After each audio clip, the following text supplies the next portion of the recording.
ಧಾರವಾಡ ಕಟ್ಟೆ ಧಾರವಾಡ 244ನೆಯ ಒಂದು ವಿಶೇಷ ಉಪನ್ಯಾಸ ಕಾರ್ಯಕ್ರಮಕ್ಕೆ ತಮ್ಮೆಲ್ಲರಿಗೂ ತುಂಬು ಹೃದಯದ ಸ್ವಾಗತ ಸುಸ್ವಾಗತ. ಧಾರವಾಡ ಕಟ್ಟೆ ಧಾರವಾಡ ಆನ್ಲೈನ್ ಹಾಗೂ ಆಫ್ಲೈನ್ ವೇದಿಕೆಯ ಮೂಲಕ ಮೌಲ್ಯಯುತ ಸಾಹಿತ್ಯಿಕ ಸಾಂಸ್ಕೃತಿಕ ಕಾರ್ಯಕ್ರಮಗಳನ್ನು ಸಂಘಟಿಸುತ್ತಾ ನಮ್ಮ ನಾಡಿನ ಸಾಹಿತ್ಯಾಸಕ್ತರ ಮೆಚ್ಚುಗೆಗೆ ಪಾತ್ರವಾದ ಅಪೂರ್ವವಾದ ವೇದಿಕೆಯಾಗಿದೆ. ಜಾಗತಿಕ, ಭಾರತೀಯ ಮತ್ತು ಕನ್ನಡ ಸಾಹಿತ್ಯ ಕುರಿತ ಉಪನ್ಯಾಸ ಮಾಲಿಕೆಗಳು, ರಾಷ್ಟ್ರೀಯ ಶಿಕ್ಷಣ ನೀತಿ ಕುರಿತು ವಿಶೇಷ ಉಪನ್ಯಾಸ ಮತ್ತು ಸಂವಾದ ಕಾರ್ಯಕ್ರಮಗಳು, ಪುಸ್ತಕ ಬಿಡುಗಡೆ ಮತ್ತು ಸಂವಾದ ಕಾರ್ಯಕ್ರಮಗಳು, ಹೀಗೆ ಅನೇಕ ಬಗೆಯ ನಿತ್ಯ ನೂತನ ಕಾರ್ಯಕ್ರಮಗಳು ಮತ್ತು ಪರುಷಕಟ್ಟೆ ಆನ್ಲೈನ್ ಜರ್ನಲ್ ಮೂಲಕ ನಾಡು ನುಡಿ ಹಾಗೂ ಸಾಹಿತ್ಯ ಸಂಸ್ಕೃತಿಯ ಸೇವೆಗೆ ಕಂಕಣಬದ್ಧವಾಗಿದೆ.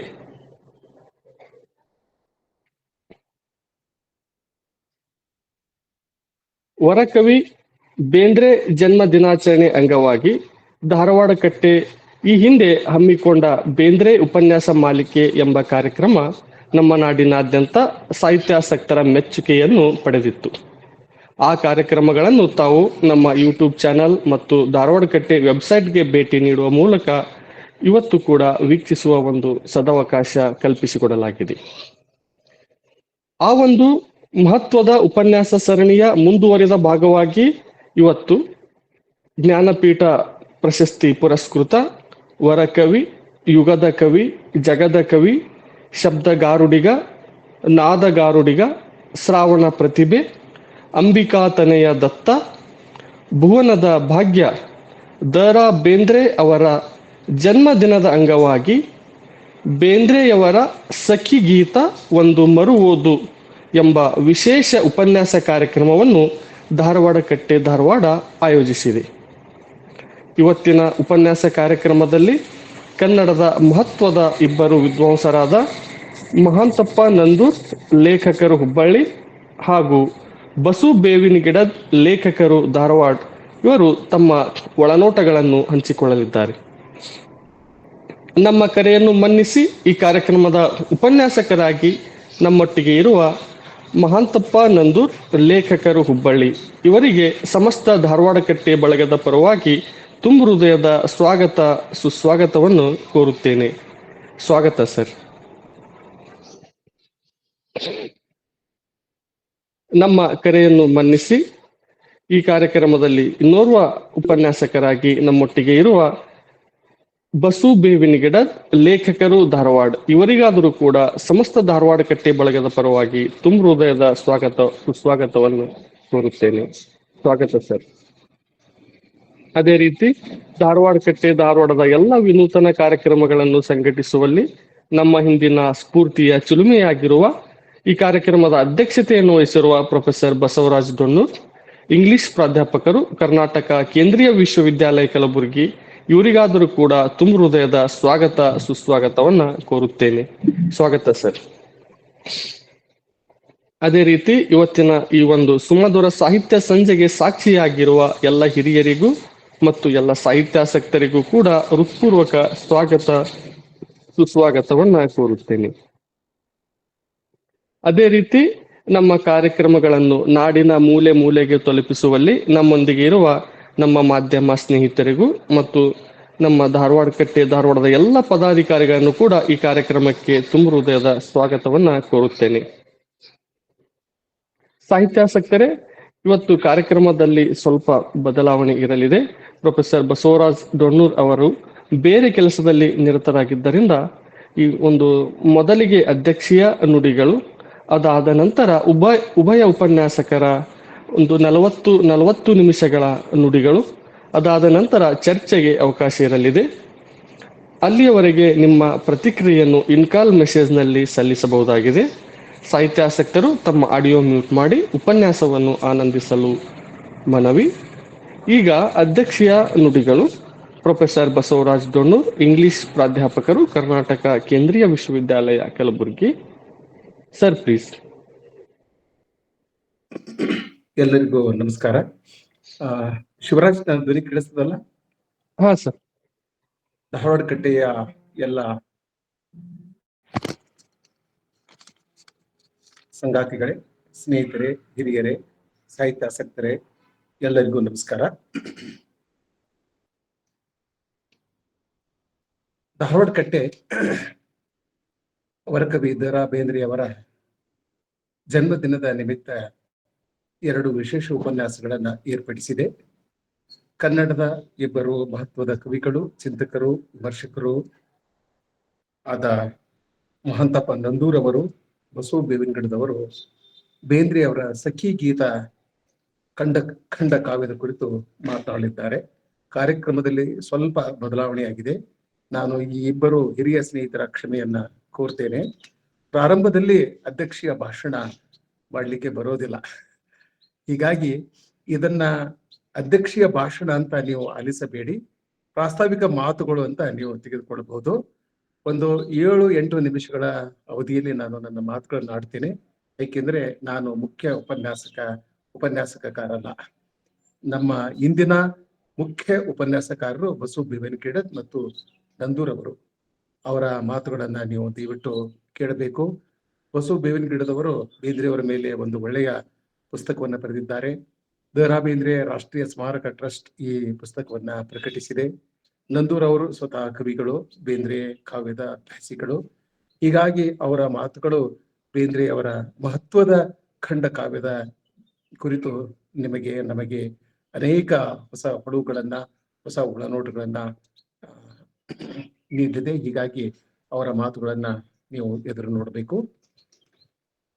7 ಗಂಟೆಗೆ ನಾನು ಇನ್ನೊಂದು ಕಡೆಗೆ ಹೋಗಬೇಕಾಗಿರುವುದರಿಂದ ಪ್ರಾರಂಭದಲ್ಲಿಯೇ ಕೆಲವು ಮಾತುಗಳನ್ನ ಆಡ್ತೇನೆ. ಆಮೇಲೆ ನಾನು ಈ ಕಾರ್ಯಕ್ರಮವನ್ನ ಬಿಟ್ಟು ಹೋಗಿರುವುದಿಲ್ಲ. ಬೇವಿನಗಿಡದವರ ಮಾತುಗಳನ್ನ, ನಂದೂರವರ ಮಾತುಗಳನ್ನ, ಮತ್ತೆ ಚರ್ಚೆಯನ್ನ, ಸಂವಾದವನ್ನ ಕೇಳ್ತೇನೆ. ಅಲ್ಲಿಂದ ನನಗೆ ಮಾತನಾಡಲಿಕ್ಕೆ ಸಾಧ್ಯ ಆಗದ ಕಾರಣ ಪ್ರಾರಂಭದಲ್ಲಿಯೇ ಕೆಲವು ಮಾತುಗಳನ್ನ ಹೇಳ್ತೇನೆ. ಬೇಂದ್ರೆಯವರ ಸಖಿ ಗೀತ 1936ರಲ್ಲಿ ಪ್ರಕಟಗೊಂಡಿತು. ಅದಕ್ಕೀಗ 89 ವರ್ಷ. ಇನ್ನು 11 ವರ್ಷ ಆದ್ರೆ ಅದು ಶತಮಾನೋತ್ಸವನ್ನ ಆಚರಿಸ್ತದೆ. ಸಖಿ ಗೀತದ ಶತಮಾನೋತ್ಸವನ್ನ ನಾವೆಲ್ಲರೂ ಬಹಳ ವಿಜೃಂಭಣೆಯಿಂದ ಅರ್ಥಪೂರ್ಣವಾಗಿ ಆಚರಣೆ ಮಾಡೋಣ. ಇದು ಅದರ ಪೀಠಿಕೆ ಅಂತ ನೀವು ತೆಗೆದುಕೊಳ್ಬಹುದು. ಇದು ತಮ್ಮ ಆತ್ಮಚರಿತ್ರೆಯ ಕಾವ್ಯ ರೂಪ. ಸಖಿ ಗೀತ ಅನ್ನೋದು ಬೇಂದ್ರೆಯವರ ಆತ್ಮಚರಿತ್ರೆಯ ಕಾವ್ಯ ರೂಪ. ಇದರಲ್ಲಿ ಇದು ಸಖಿಯ ಆತ್ಮ ನಿವೇದನೆಯಲ್ಲ. ಕೆಲವೇ ಮಾತುಗಳನ್ನ ನಾನು ಹೇಳ್ತೇನೆ. ಬೇವಿನಗಿಡದವರು ಅನೇಕ ಮಾತುಗಳನ್ನ ಆಡ್ಬೇಕು, ನಂದೂರವರು ಆಡ್ಬೇಕು. ಇದು ಈ ಕಾವ್ಯದಲ್ಲಿ, ಖಂಡ ಕಾವ್ಯದಲ್ಲಿ ಸಖಿ ಹೆಚ್ಚು ಮಾತನಾಡುವುದಿಲ್ಲ, ಸಖ ಹೆಚ್ಚು ಮಾತನಾಡುತ್ತಾನೆ. ಆದ್ರೆ ಈ ಕಾವ್ಯದ ಕೇಂದ್ರ ವಸ್ತು, ಕೇಂದ್ರ ಪ್ರತಿಮೆ, ಕೇಂದ್ರ ರೂಪಕ ಸಖಿಯೇ ಆಗಿದ್ದಾಳೆ. ಈಕೆ ಬಹಳ ವಿಶಿಷ್ಟವಾದ ಸಖಿ. ಬೇಂದ್ರೆಯವರ ಬದುಕಿನಲ್ಲಿ, ಬೇಂದ್ರೆಯವರ ಕಾವ್ಯದಲ್ಲಿ, ಬೇಂದ್ರೆಯವರ ಒಟ್ಟು ವ್ಯಕ್ತಿತ್ವದಲ್ಲಿ ಸಖಿಗೆ ಬಹಳ ಮಹತ್ವದ ಪಾತ್ರವಿದೆ. ಸ್ತ್ರೀಗೆ ಬಹಳ ಮಹತ್ವದ ಪಾತ್ರವಿದೆ. ಸ್ತ್ರೀಯನ್ನು, ಹೆಣ್ಣನ್ನು ಬಹಳ ಗೌರವದಿಂದ, ಆರಾಧನಾ ಮನೋಭಾವನೆಯಿಂದ ಕಂಡವರು ಬೇಂದ್ರೆಯವರು ಎಂಬುದು ನಮಗೆಲ್ಲ ಗೊತ್ತಿದೆ. ಆದ್ರೆ ಇದು ಬೇಂದ್ರೆಯವರು ಪ್ರಾರಂಭದಲ್ಲಿ ಹೇಳ್ತಾರೆ, ಈ ಸಖ್ಯದ ಆಖ್ಯಾನ ಕಟು ಮಧುರ. ಈ ಸಖ್ಯದ ಆಖ್ಯಾನ ಕಟು ಮಧುರ. ಈ ಕಟು ಮಧುರ ಅನ್ನೋದು ಬಹಳ ಮಹತ್ವದ ಮಾತು. ಈಗಿನ ಕಾಲದಲ್ಲಿ ಇದ್ರ ಬಗ್ಗೆ ನಾನು ಸ್ವಲ್ಪ ಹೇಳ್ಬೇಕು ಅಂತ ಅನಿಸ್ತದೆ. ಇತ್ತೀಚೆಗೆ ನಮ್ಮ ದಾಂಪತ್ಯಗಳು ಬಹಳ ಸೊರಗಿವೆ, ಬಹಳ ದುರ್ಬಲಗೊಂಡಿವೆ. ಸಣ್ಣ ಸಣ್ಣ ಕಾರಣಕ್ಕಾಗಿ ನಾವು ಮನಸ್ತಾಪ ಮಾಡಿಕೊಳ್ಳುತ್ತೇವೆ, ದೂರಾಗುವ ಪ್ರಯತ್ನವನ್ನ ಮಾಡುತ್ತೇವೆ, ವಿಚ್ಛೇದನವನ್ನ ಪಡೆಯುತ್ತೇವೆ. ಆದ್ರೆ ದಾಂಪತ್ಯದಲ್ಲಿ ಕೇವಲ ಸುಖ ಇರೋದಿಲ್ಲ, ಅಲ್ಲಿ ಕೈ ಇರ್ತದೆ, ದುಃಖ ಇರ್ತದೆ. ದಾಂಪತ್ಯ ಅನ್ನೋದು ಯಾವತ್ತು ಹುಲ್ಲಿನ ಹಾಸಿಗೆ ಅಲ್ಲ, ಹೂವಿನ ಹಾಸಿಗೆ ಅಲ್ಲ, ಮುಳ್ಳಿನ ಹಾಸಿಗೆ. ಅನೇಕ ಕಷ್ಟ ಕಾರ್ಪಣ್ಯಗಳು, ದುಃಖ ದುಮ್ಮಾನಗಳು, ಅಡೆತಡೆಗಳು, ಕಲ್ಲು ಮುಳ್ಳುಗಳು, ಸಾವು ನೋವುಗಳು, ಅಪಮಾನಗಳು, ಅವಮಾನಗಳು ಇವೆಲ್ಲ ಇರ್ತವೆ. ಆದ್ರೆ ಸಖ ಮತ್ತು ಸಖಿ ಈ ಎಲ್ಲ ವೇದನೆಯನ್ನ, ನೋವನ್ನ, ಅಪಮಾನವನ್ನ, ಅವಮಾನವನ್ನ ಸಹಿಸಿಕೊಂಡು ಸಮಾನಾಂತರವಾಗಿ ನಡೆಯಬೇಕು. ಬೇಂದ್ರೆಯವರದು ಸಮರಸವೇ ಜೀವನ. ಸೊ ಹೀಗಾಗಿ ಈ ಸಂದರ್ಭದಲ್ಲಿ ಈ ಕಾವ್ಯವನ್ನ ನಾವು ಮರು ಓದಬೇಕು. ಏಕೆ ಮರು ಓದಬೇಕು ಅಂತಂದ್ರೆ, ದಾಂಪತ್ಯ, ಒಂದು ಸಮಾಜ ನಿಂತಿರುವುದೇ ದಾಂಪತ್ಯದ ಮೇಲೆ, ಕುಟುಂಬದ ಮೇಲೆ. ಇಡೀ ರಾಷ್ಟ್ರ ನಿಂತಿರುವುದೇ ಕುಟುಂಬದ ಮೇಲೆ. ಕುಟುಂಬ ಸದೃಢ ಇರದಿದ್ದರೆ ಇಡೀ ಸಮಾಜವೇ ಅಭದ್ರಗೊಳ್ಳುತ್ತದೆ, ದೇಶ ಅಭದ್ರಗೊಳ್ಳುತ್ತದೆ. ಹೀಗಾಗಿ ಕುಟುಂಬವನ್ನ ರಕ್ಷಿಸುವ, ಕಾಪಾಡಿಕೊಂಡು ಹೋಗುವ ಜವಾಬ್ದಾರಿ ನಮ್ಮೆಲ್ಲರ ಮೇಲಿದೆ. ಆದ್ರೆ ಇದರಲ್ಲಿ ನಾನು ಆಗ್ಲೇ ಹೇಳಿದ ಹಾಗೆ ಕೇವಲ ನೋವುಗಳು, ಸುಖ, ಶಾಂತಿ, ನೆಮ್ಮದಿ ಇರೋದಿಲ್ಲ.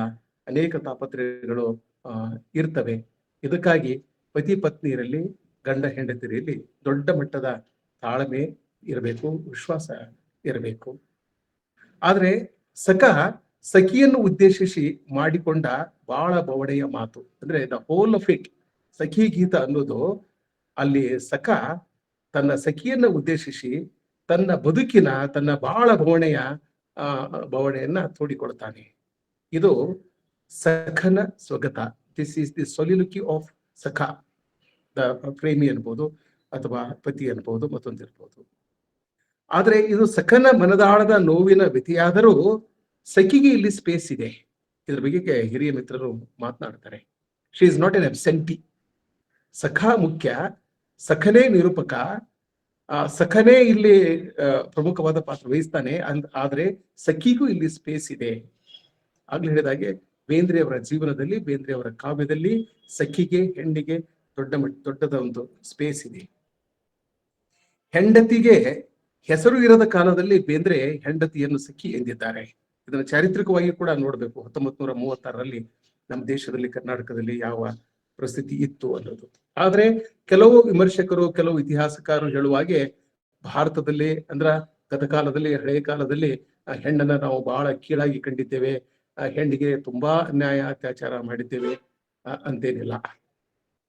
ಪುರುಷ ಪ್ರಧಾನ ಸಮಾಜದಲ್ಲಿ ಅಂತ ಒಂದು ಶೋಷಣೆ ಆಗ್ತದೆ. ಬಟ್ ತಾತ್ವಿಕವಾಗಿ, ಫಿಲಾಸಫಿಕಲ್ ಆಗಿ ಅಥವಾ ಆಧ್ಯಾತ್ಮಿಕವಾಗಿ ಬೇರೆ ಬೇರೆ ನೆಲೆಗಳಲ್ಲಿ ನಾವು ಹೆಣ್ಣನ್ನ ಬಹಳ ಗೌರವದಿಂದ ಕಂಡಿದ್ದೇವೆ. ಮಾತಿಗೆ ದೊಡ್ಡ ಸ್ಥಾನವಿದೆ, ಪತ್ನಿಗೆ ದೊಡ್ಡ ಸ್ಥಾನವಿದೆ, ಸಹೋದರಿಗೆ ದೊಡ್ಡ ಸ್ಥಾನವಿದೆ. ಹೀಗೆ ಹೆಣ್ಣನ್ನ ನಾವು ಬೇರೆ ಬೇರೆ ರೀತಿಯಲ್ಲಿ ಗೌರವಿಸ್ತಾ ಬಂದಿದ್ದೇವೆ. ಈ ಕಾವ್ಯದಲ್ಲಿ ಸಖಿ ಅಂದ್ರೆ ಗೆಳತಿ, ಜೊತೆಗಾತಿ, ಸಹವರ್ತಿ. ಸಖಿ ಸಖನ ಸಮಪಾತಡಿಯ ಮೇಲೆ ನಿಲ್ಲುತ್ತಾಳೆ. That's very important about this poem.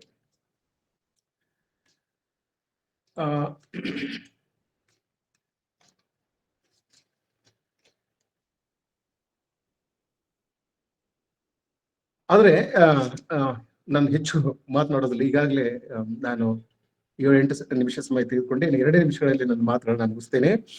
ಈ ಸಖಿ ಗೀತದ ಲೇಖಕರ ಮಾತಿನಲ್ಲಿ ಬೇಂದ್ರೆಯವರು ಬರೆಯುತ್ತಾರೆ,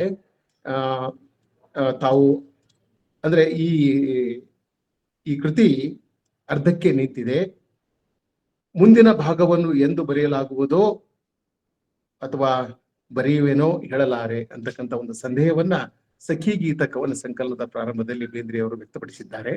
ಅಂದ್ರೆ ಇದು ಇನ್ಕಂಪ್ಲೀಟ್ ಪೋಯಮ್, ಅದಕ್ಕಾಗಿ ನಾವು ಖಂಡ ಕಾವ್ಯ ಅಂತ ಕರೆಯೋದು.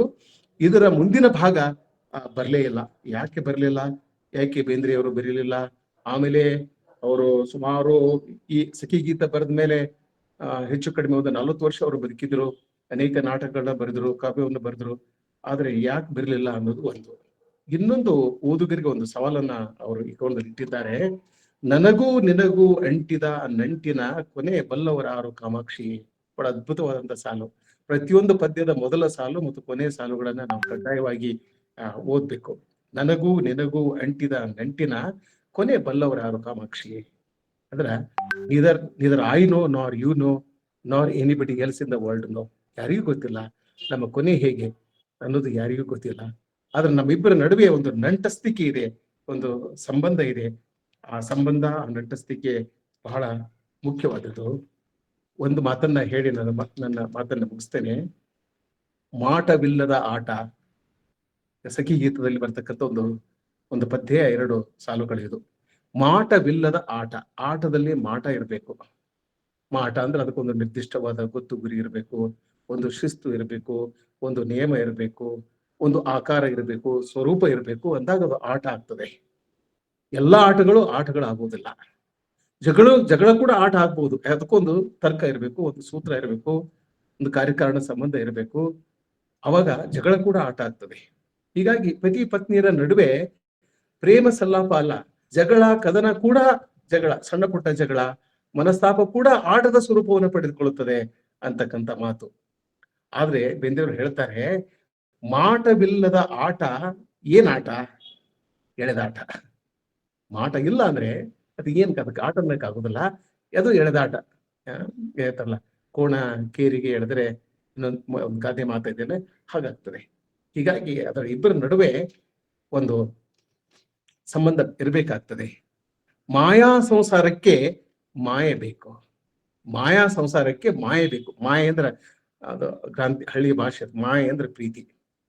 ಬೇಂದ್ರೆಯವರು ಪ್ರೀತಿಯ ಕವಿಗಳು, ಸಾಮರಸ್ಯದ ಕವಿಗಳು, ಒಗ್ಗಟ್ಟಿನ ಕವಿಗಳು, ಕುಟುಂಬ ವತ್ಸಲರು, ಪತ್ನಿಯನ್ನ ಪ್ರೀತಿ ಮಾಡ್ತಕ್ಕಂಥವರು, ಹೆಣ್ಣನ್ನ ಗೌರವಿಸಿದವರು, ಸ್ತ್ರೀ ಕುಲವನ್ನ ಗೌರವಿಸಿದವರು, ಸಂಬಂಧಗಳನ್ನ ಗೌರವಿಸಿದವರು, ಹಾಗೆ ಅನೇಕರ ಜೊತೆ ಜಗಳಾಡಿದವರು.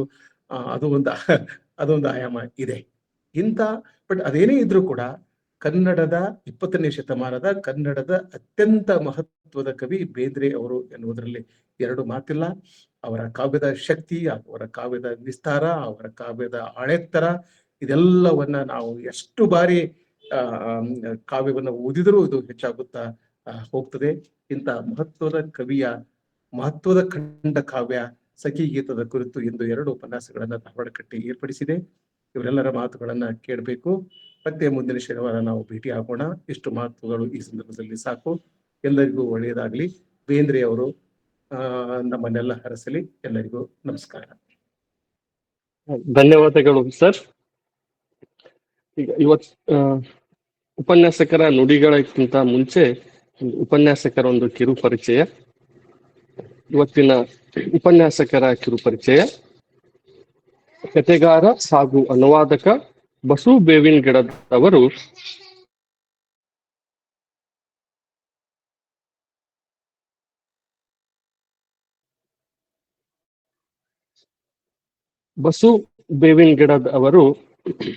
ಮೂಲತಃ ಬೆಳಗಾವಿ ಜಿಲ್ಲೆಯ ಸವದತ್ತಿ ತಾಲೂಕಿನ ಮುನವಳ್ಳಿಯವರು.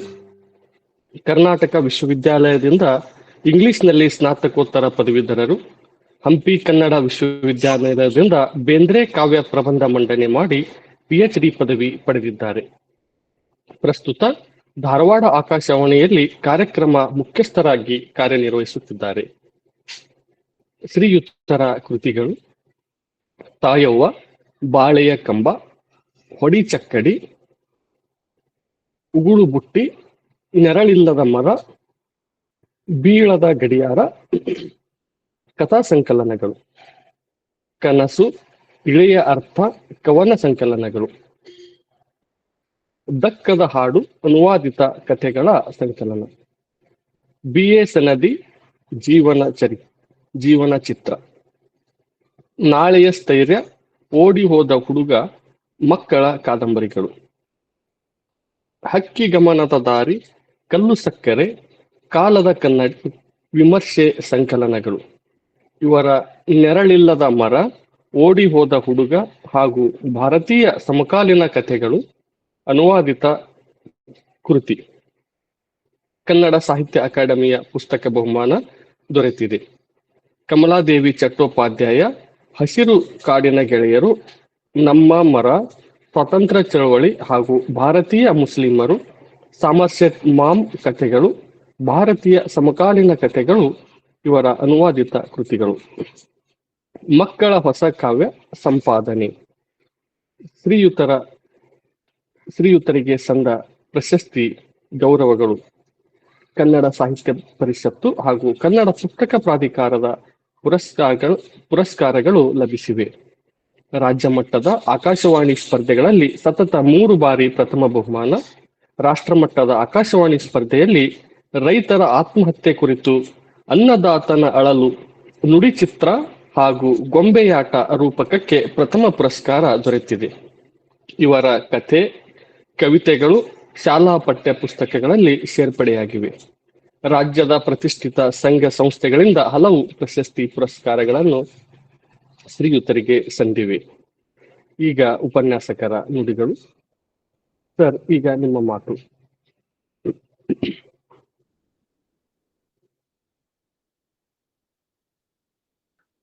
ಸರ್, ತಮ್ಮ ಆಡಿಯೋ ಅನ್ಮ್ಯೂಟ್ ಮಾಡಬೇಕು. ಹಾ, ಸರಿ ಸರ್. ಕೇಳ್ತಲ್ಲ? ಹಾ ಸರ್. ಧಾರವಾಡ ಕಟ್ಟೆ ಕೇಳ್ತದ? ಕಾಣಿಸ್ತಾ ಇಲ್ಲಲ್ಲ ನೀವು? ಇಲ್ಲ ಸರ್, ಕಾಣಿಸ್ತಾ ಇದೆ ಸರ್. ಕಾಣಿಸ್ತಾ ಇದೆ ಸರ್. ಮಾತಾಡಿ ಸರ್. ದಯವಿಟ್ಟು ಸರ್ ಮಾತಾಡಿ ಸರ್. ಕಾಣ್ತಾ ಇದೆ. ಹಾ ಸರ್. ಹಾ ಸರ್. ಹಾ ಸರ್. ಧಾರವಾಡ ಕಟ್ಟೆ ಹಲವಾರು ತಿಂಗಳುಗಳಿಂದ ಇಂಥ ಒಂದು ಬಹಳ ಒಳ್ಳೆಯ ಕಾರ್ಯಕ್ರಮವನ್ನ, ಒಂದು ವಿಶ್ಲೇಷಣೆ, ಒಂದು ಓದು, ಇಂಥ ಒಂದು ಕಾರ್ಯಕ್ರಮವನ್ನ ಬಹಳ ಶ್ರದ್ಧೆಯಿಂದ ಮತ್ತು ಬಹಳ ಬಹಳ ಲಕ್ಷ್ಯ ಕೊಟ್ಟು ಅದನ್ನೇನು ಮಾಡ್ತಾ ಬರ್ತಾ ಇದ್ದಾರೆ. ಇದೊಂದು ಬಹಳ ಒಳ್ಳೆಯ ಸಂಗತಿ. ಅಂದ್ರೆ ಸಾಹಿತ್ಯ ಮತ್ತು ಭಾಷೆ ಈ ರೀತಿನೇ ಬೆಳಿಬೇಕು. ಹಾಗಾಗಿ ಹಲವು ಮಗ್ಗಲುಗಳಿಂದ, ಹಲವು ಆಯಾಮಗಳಿಂದ ಧಾರವಾಡ ಕಟ್ಟೆ ಬಸವರಾಜ್ ಡೋನೂರ್ ಸ್ನೇಹಿತರಾದಂಥ ಮತ್ತು ಕನ್ನಡದ ಒಬ್ಬ ಒಳ್ಳೆಯ ಲೇಖಕರಾದ ಪ್ರೊಫೆಸರ್ ಬಸವರಾಜ್ ಡೋನೂರ್ ಅವರು ನನ್ನ ಗೆಳೆಯರು ಹೌದು. ನಾನು ಅವರು ಧಾರವಾಡದಲ್ಲಿ ಬಹಳ ಸಲ ಭೇಟಿ ಆಗ್ತಾ ಇರ್ತೇವೆ. ಹಾಗಾಗಿ ಆ ರೀತಿಯಲ್ಲಿ ಅವರು ಕೇಳಿಕೊಂಡ ಹಾಗೆ ಇವತ್ತು ಈ ಸಖಿ ಗೀತದ ಬಗ್ಗೆ ನಾನು ಮತ್ತು ಇನ್ನೊಬ್ಬ ಸ್ನೇಹಿತರಾದ ಕವಿ ಮಹಾಂತಪ್ಪ ನಂದೂರ್ ನಾವಿಬ್ರು ಮಾತಾಡ್ತಾ ಇದ್ದೇವೆ. ಅಂದ್ರೆ ಯಾವ ರೀತಿ ಬೇಂದ್ರೆ ಕನ್ನಡದ ಒಬ್ಬ ಅನನ್ಯ ಕವಿ, ಕನ್ನಡಕ್ಕೆ, ಕನ್ನಡ ಕಾವ್ಯಕ್ಕೆ, ಕನ್ನಡ ಭಾಷೆಗೆ ಒಂದು ಉತ್ಕಟತೆಯನ್ನು ಕೊಟ್ಟಂತ, ಇಂಟೆನ್ಸಿಟಿ ಅಂತ ಏನು ಹೇಳೋದು, ಆ ಇಂಟೆನ್ಸ್ ಪೊಯಿಟ್ರಿಯನ್ನು ಕೊಟ್ಟಂತ ಒಬ್ಬ ಪ್ರಮುಖ ಕವಿ ದ.ರಾ. ಬೇಂದ್ರೆ, ದತ್ತಾತ್ರೇಯ ರಾಮಚಂದ್ರ ಬೇಂದ್ರೆ, ಅಂಬಿಕಾತನಯ ದತ್ತ ಅಂತ ನಾವೇನ್ ಹೇಳ್ತೀವಿ. ಆ ರೀತಿ ಅಂಥ ಒಂದು ಒಬ್ಬ ಕವಿಯ ಈ ಸಖಿಗೀತ ಅಂತ ಅನ್ನೋದು ಇದು ಒಂದು ದಾಂಪತ್ಯದ ರಸಭಾವ. ದಾಂಪತ್ಯ ಅನ್ನೋದು ಅದರ ರಸ ಹೆಂಗಿರ್ತದೆ, ದಾಂಪತ್ಯದ ಭಾವವನ್ನ ಒಂದು ಕಾವ್ಯ ಯಾವ ರೀತಿ ಕಟ್ಟಿಕೊಡಬಲ್ಲದು ಅನ್ನೋದನ್ನ ಇಡೀ ಒಂದು ಜಗತ್ತಿಗೆ, ಒಂದು ಓದುವ ವರ್ಗಕ್ಕೆ ತೋರಿಸಿಕೊಟ್ಟಂತ ಕವಿ ದ.ರಾ. ಬೇಂದ್ರೆಯವರು. ಹಾಗಾಗಿ ಈ ಬಾಳಿನ ಸರಸ ವಿರಸಗಳು ಯಾವ ರೀತಿ ಅಮೂಲಾಗ್ರವಾಗಿ ಅದನ್ನ ಕಟ್ಟಿಕೊಡುವಂತಹ, ಬಾಳಿನ ಸರಸ ವಿರಸಗಳನ್ನ ಕಟ್ಟಿಕೊಡುವಂತಹ ಕೆಲಸವನ್ನ ಬೇಂದ್ರೆಯವರು ಮಾಡ್ತಾರೆ. ಅಂದ್ರೆ ಗಂಡ ಹೆಂಡತಿಯ ನಡುವಿನ ಸಖ್ಯ, ಅದರ ಗೆಳೆತನ, ಸ್ನೇಹ, ಅದನ್ನ ಅರ್ಥಪೂರ್ಣವಾಗಿ ಕಟ್ಟಿಕೊಡುವಂತ ಮತ್ತು ಅದನ್ನ ಅಂದ್ರೆ ಅವರು ಈ ಸಖಿಗೀತ ಅಂತ ಈ ಕಾವ್ಯದ, ಈ ಖಂಡ ಕಾವ್ಯದ ಹೆಸರು ಇದ್ರೂ ಕೂಡ ಇದನ್ನು ಅನೇಕರು ಕೂಡ ಇದು ಸಖಿ ಅಲ್ಲಿ ಮಾತಾಡ್ತಾ ಇಲ್ಲ, ಸಖ ಮಾತಾಡ್ತಾ ಇದ್ದಾನೆ. ಹಾಗಾಗಿ ಅದನ್ನು ಒಂದು ಮಹಿಳಾ ದೃಷ್ಟಿಕೋನದಿಂದ ಕೂಡ ಅವಲೋಕನ ಮಾಡಿದವರು ಕೂಡ ಇದ್ದಾರೆ. ಅದನ್ನ ಸಖಿಗೀತ ಅಲ್ಲ, ಅದು ಸಖಗೀತ ಅನ್ನೋದನ್ನು ಕೂಡ ಹೇಳಿದ್ದಾರೆ. ಅಂದ್ರೆ ಅದು ಸಖಿ ಇದ್ದಾಳೆ ಖರೆ, ಆದ್ರೆ ಅದು ಮೂಲವಾಗಿ ಸಖಗೀತ ಅನ್ನುವಂತ ಮಾತು ಕೂಡ ಇದೆ. ಹಾಗಾಗಿ ಆ ಒಂದು ಈ ಸಖಿಗೀತ ಇದು ಒಂದು ಅವ್ರು ಹೇಳ್ತಾರೆ ನೋಡಿ, ಸಖಿ ನಮ್ಮ ಸಖ್ಯದ ಆಖ್ಯಾನ ಕಟುಮಧುರ ವ್ಯಾಖ್ಯಾನದೊಡಗೂಡಿ ವಿವರಿಸಲೇ ಕರುಳಿನ ತೊಡಕನ್ನು ಕುಸುರಾಗಿ ಬಿಡಿಸಿಟ್ಟು ತೊಡವಾಗಿ ತಿರುಗೊಮ್ಮೆ ನಾಧರಿಸಲೇ ಅಂತ.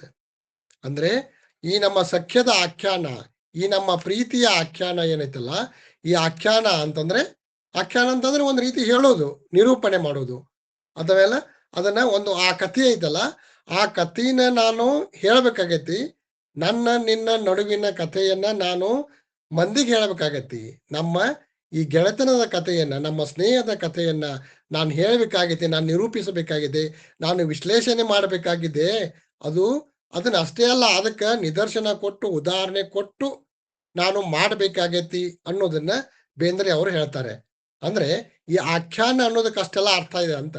ಅದು ಪುರಾಣ, ಇತಿಹಾಸ ಇಂಥದೆಲ್ಲ ಕೂಡ ಬರ್ಬೋದು. ಅನೇಕ ರೂಪಕ ಉಪಮೆಗಳನ್ನ ಅದರಲ್ಲಿ ಬಳಸ್ಕೊಂತ ಅವರು ಒಂದು ಕಾವ್ಯವನ್ನ ಇಡೀ ತಮ್ಮ ಕಾವ್ಯದ ಚರಿತ್ರೆಯನ್ನಾಗಿ, ಅಂದ್ರೆ ಒಂದು ದಾಂಪತ್ಯ ಗೀತೆಯನ್ನ ಅವರು ತಮ್ಮ ಕಾವ್ಯದ ಅದುವರೆಗೆ ತಾವು ನಡೆದ ಬಂದಂತಹ ದಾರಿಯನ್ನ ಹೇಳಲಿಕ್ಕೆ ಅದರಲ್ಲಿ ಪ್ರಯತ್ನ ಪಟ್ಟಿದ್ದಾರೆ ಬೇಂದ್ರೆ ಅವರು.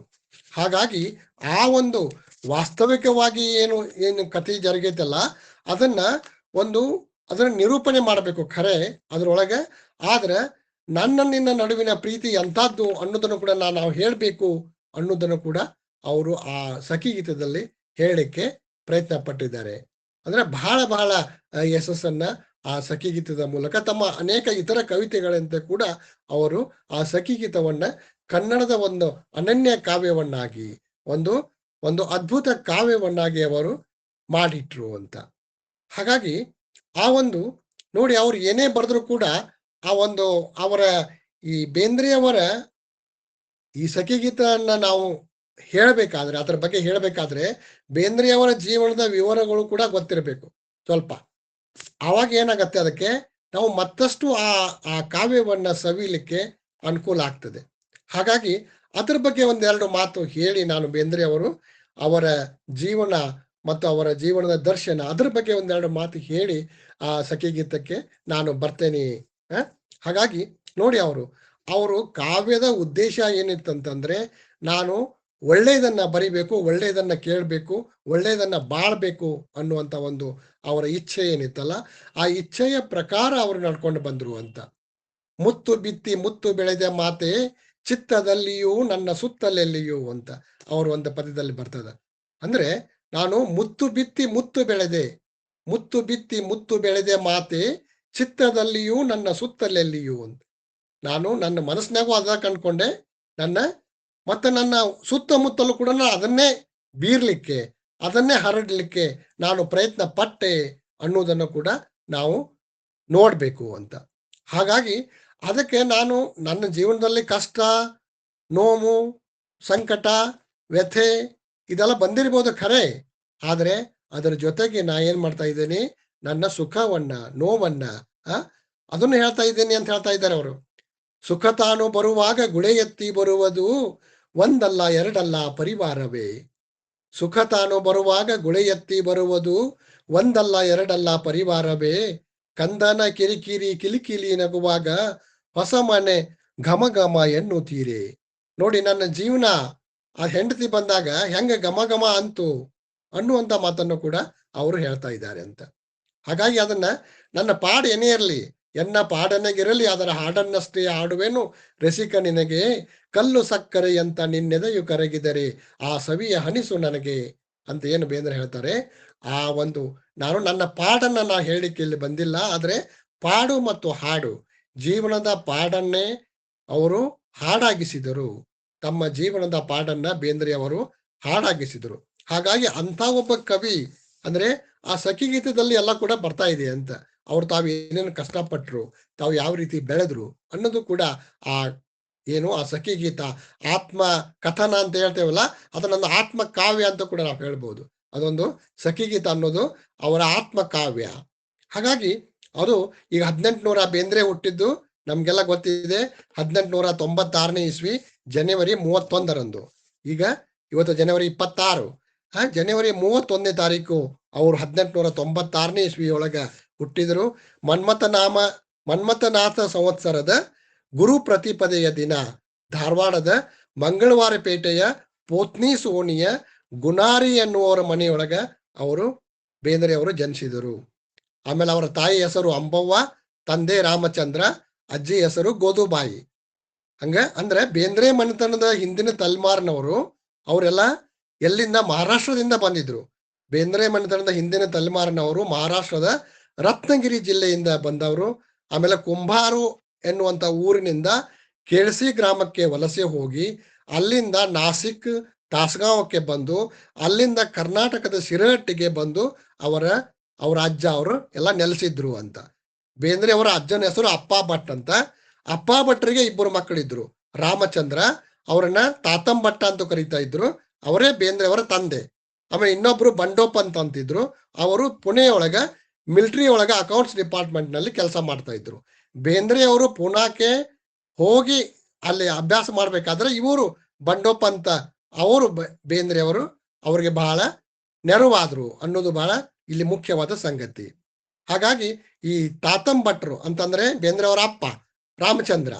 ಆ ರಾಮಚಂದ್ರ ಅವ್ರಿಗೆ ಮೊದಲಿಗೆ ಒಂದು ಸಿರ್ಸಿಯ ಒಂದು ಕನ್ಯೆಯನ್ನು ತಂದು ಅವ್ರಿಗೆ ಮದುವೆ ಮಾಡಿದ್ರು. ಆದ್ರೆ ಆಕೆ ಬೇಗನೆ ತೀರ್ಕೊಂಡ್ಲು. ಆಮೇಲೆ ಅವರಿಗೆ ತಲವಾಯಿಯಲ್ಲಿ ಹುಟ್ಟು ಧಾರವಾಡದಲ್ಲಿ ತಾಯಿಯ ಮನೆಯಲ್ಲಿ ಬೆಳೆದಂತ ಅಂಬವ್ವ ಅಂದ್ರೆ ಅಂಬಿಕಾ, ಅಂಬಿಕಾತನಯ ಅಂತ ನಾವೇನ್ ಹೇಳ್ತೀವಿ, ಆ ಅಂಬಿಕಾಳನ್ನ ಅವರಿಗೆ ಮತ್ತು ತಾತಂಬಟ್ಟ ಅವರ ನಡುವೆ ಮದುವೆ ಆಯ್ತು. ಅಂದ್ರೆ ಅವರಿಗೆ 4 ಮಕ್ಕಳು. ಯಾರಿಗೆ? ಬೇಂದ್ರೆ ಅವರ ತಂದೆಗೆ 4 ಮಕ್ಕಳಾದ್ರು, ತಾತಂಬಟ್ಟ ಮತ್ತು ಅಂಬವ್ವ. ಅವರು ದತ್ತಾತ್ರೇಯ, ಚಿದಂಬರ, ರಘು ಮತ್ತು ಕೃಷ್ಣ. ಚಿದಂಬರ ಮತ್ತು ರಘು ಅವರು ಬೇಗನೆ ತೀರ್ಕೊಳ್ತಾರೆ. ಆಮೇಲೆ ದತ್ತಾತ್ರೇಯ ಮತ್ತು ಅವರು ಕೃಷ್ಣ ಅವರು ಉಳಿತಾರೆ ಎಂದು. ಹೀಗಾಗಿ ಬೇಂದ್ರೆ ಅವರು ತಮ್ಮ ಬಾಲ್ಯವನ್ನ ಅವರು ಬಹಳ ಅಂದ್ರೆ ಬೇಂದ್ರೆ ಅವರ ಬಾಲ್ಯ ಐತಲ್ಲ ಅದು ಬಹಳ ಉತ್ಸಾಹದಿಂದ, ಬಹಳ ಅವರು ಯಾವಾಗಲೂ ನಕ್ಕೊಂತಾನ, ಎಷ್ಟೇ ಕಷ್ಟ ಇದ್ರು ಕೂಡ ಮನ್ಯಾಗ ಎಷ್ಟೇ ಬಡತನ ಒಡೆತನ ಕಡೆತನ ಕೆರೆತಾವೇನ ಅಂತ ಒಂದು ಪದ್ಯದಲ್ಲಿ ಬರ್ತದ. ಆ ಬಡತನ ಒಡೆತನ ಅನ್ನೋದು ಕಡೆತನಕ ಇರಂಗಿಲ್ಲ ಅನ್ನೋದನ್ನ, ಅದನ್ನ ಪ್ರೂವ್ ಮಾಡ್ಲಿಕ್ಕೆ ಅನ್ನೋದನ್ನ, ಅದನ್ನ ಸಾಬೀತ್ ಮಾಡ್ಲಿಕ್ಕೆ ಅನ್ನುವಂಗೆನ ಅವ್ರು ಏನ್ ಮಾಡ್ತಾರ, ಯಾವಾಗಲೂ ಕೂಡ ಅವರು ಬಹಳ ಉತ್ಸಾಹದಿಂದ ಬಹಳ ನಗ್ತಾ ಅವರು ತಮ್ಮ ಜೀವನವನ್ನ ಬಾಳ್ಕೊಂತ ಬರ್ತಾರೆ ಅಂತ. ಅವ್ರಿಗೆ ಕನ್ನಡ, ಮರಾಠಿ, ಸಂಸ್ಕೃತ ಮತ್ತು ಇಂಗ್ಲಿಷ್ ಬರ್ತಾ ಇತ್ತು. ಧಾರವಾಡದ ವಿಕ್ಟೋರಿಯಾ ಹೈಸ್ಕೂಲ್ನಲ್ಲಿ ಅವರು ಮೆಟ್ರಿಕ್ ಪರೀಕ್ಷೆಯನ್ನ 1913 ಪಾಸ್ ಆಗ್ತಾರೆ. ಆಮೇಲೆ ಅಂದ್ರೆ ಬದುಕಿನೊಳಗ ಜೀವನದೊಳಗ ಯಾವುದೇ ಎಂಥ ಕೆಟ್ಟ ದುರಂತ ಬಂದರೂ ಕೂಡ ಹೆದರಬಾರ್ದು ಅನ್ನೋದನ್ನ ಅವರು ತಮ್ಮ ತಾಯಿಯಿಂದ ಮತ್ತು ತಮ್ಮ ಅಜ್ಜಿಯಿಂದ ಕಲ್ತಿದ್ರು ಅಂತ. ಅಂದ್ರೆ ಅವ್ರ ಮನ್ಯಾಗ ಬಹಳ ಬಡತನ ಇರ್ತಿತ್ತು, ಬಹಳ 108 ಸಮಸ್ಯೆಗಳು ಇರ್ತಾ ಇದ್ವು.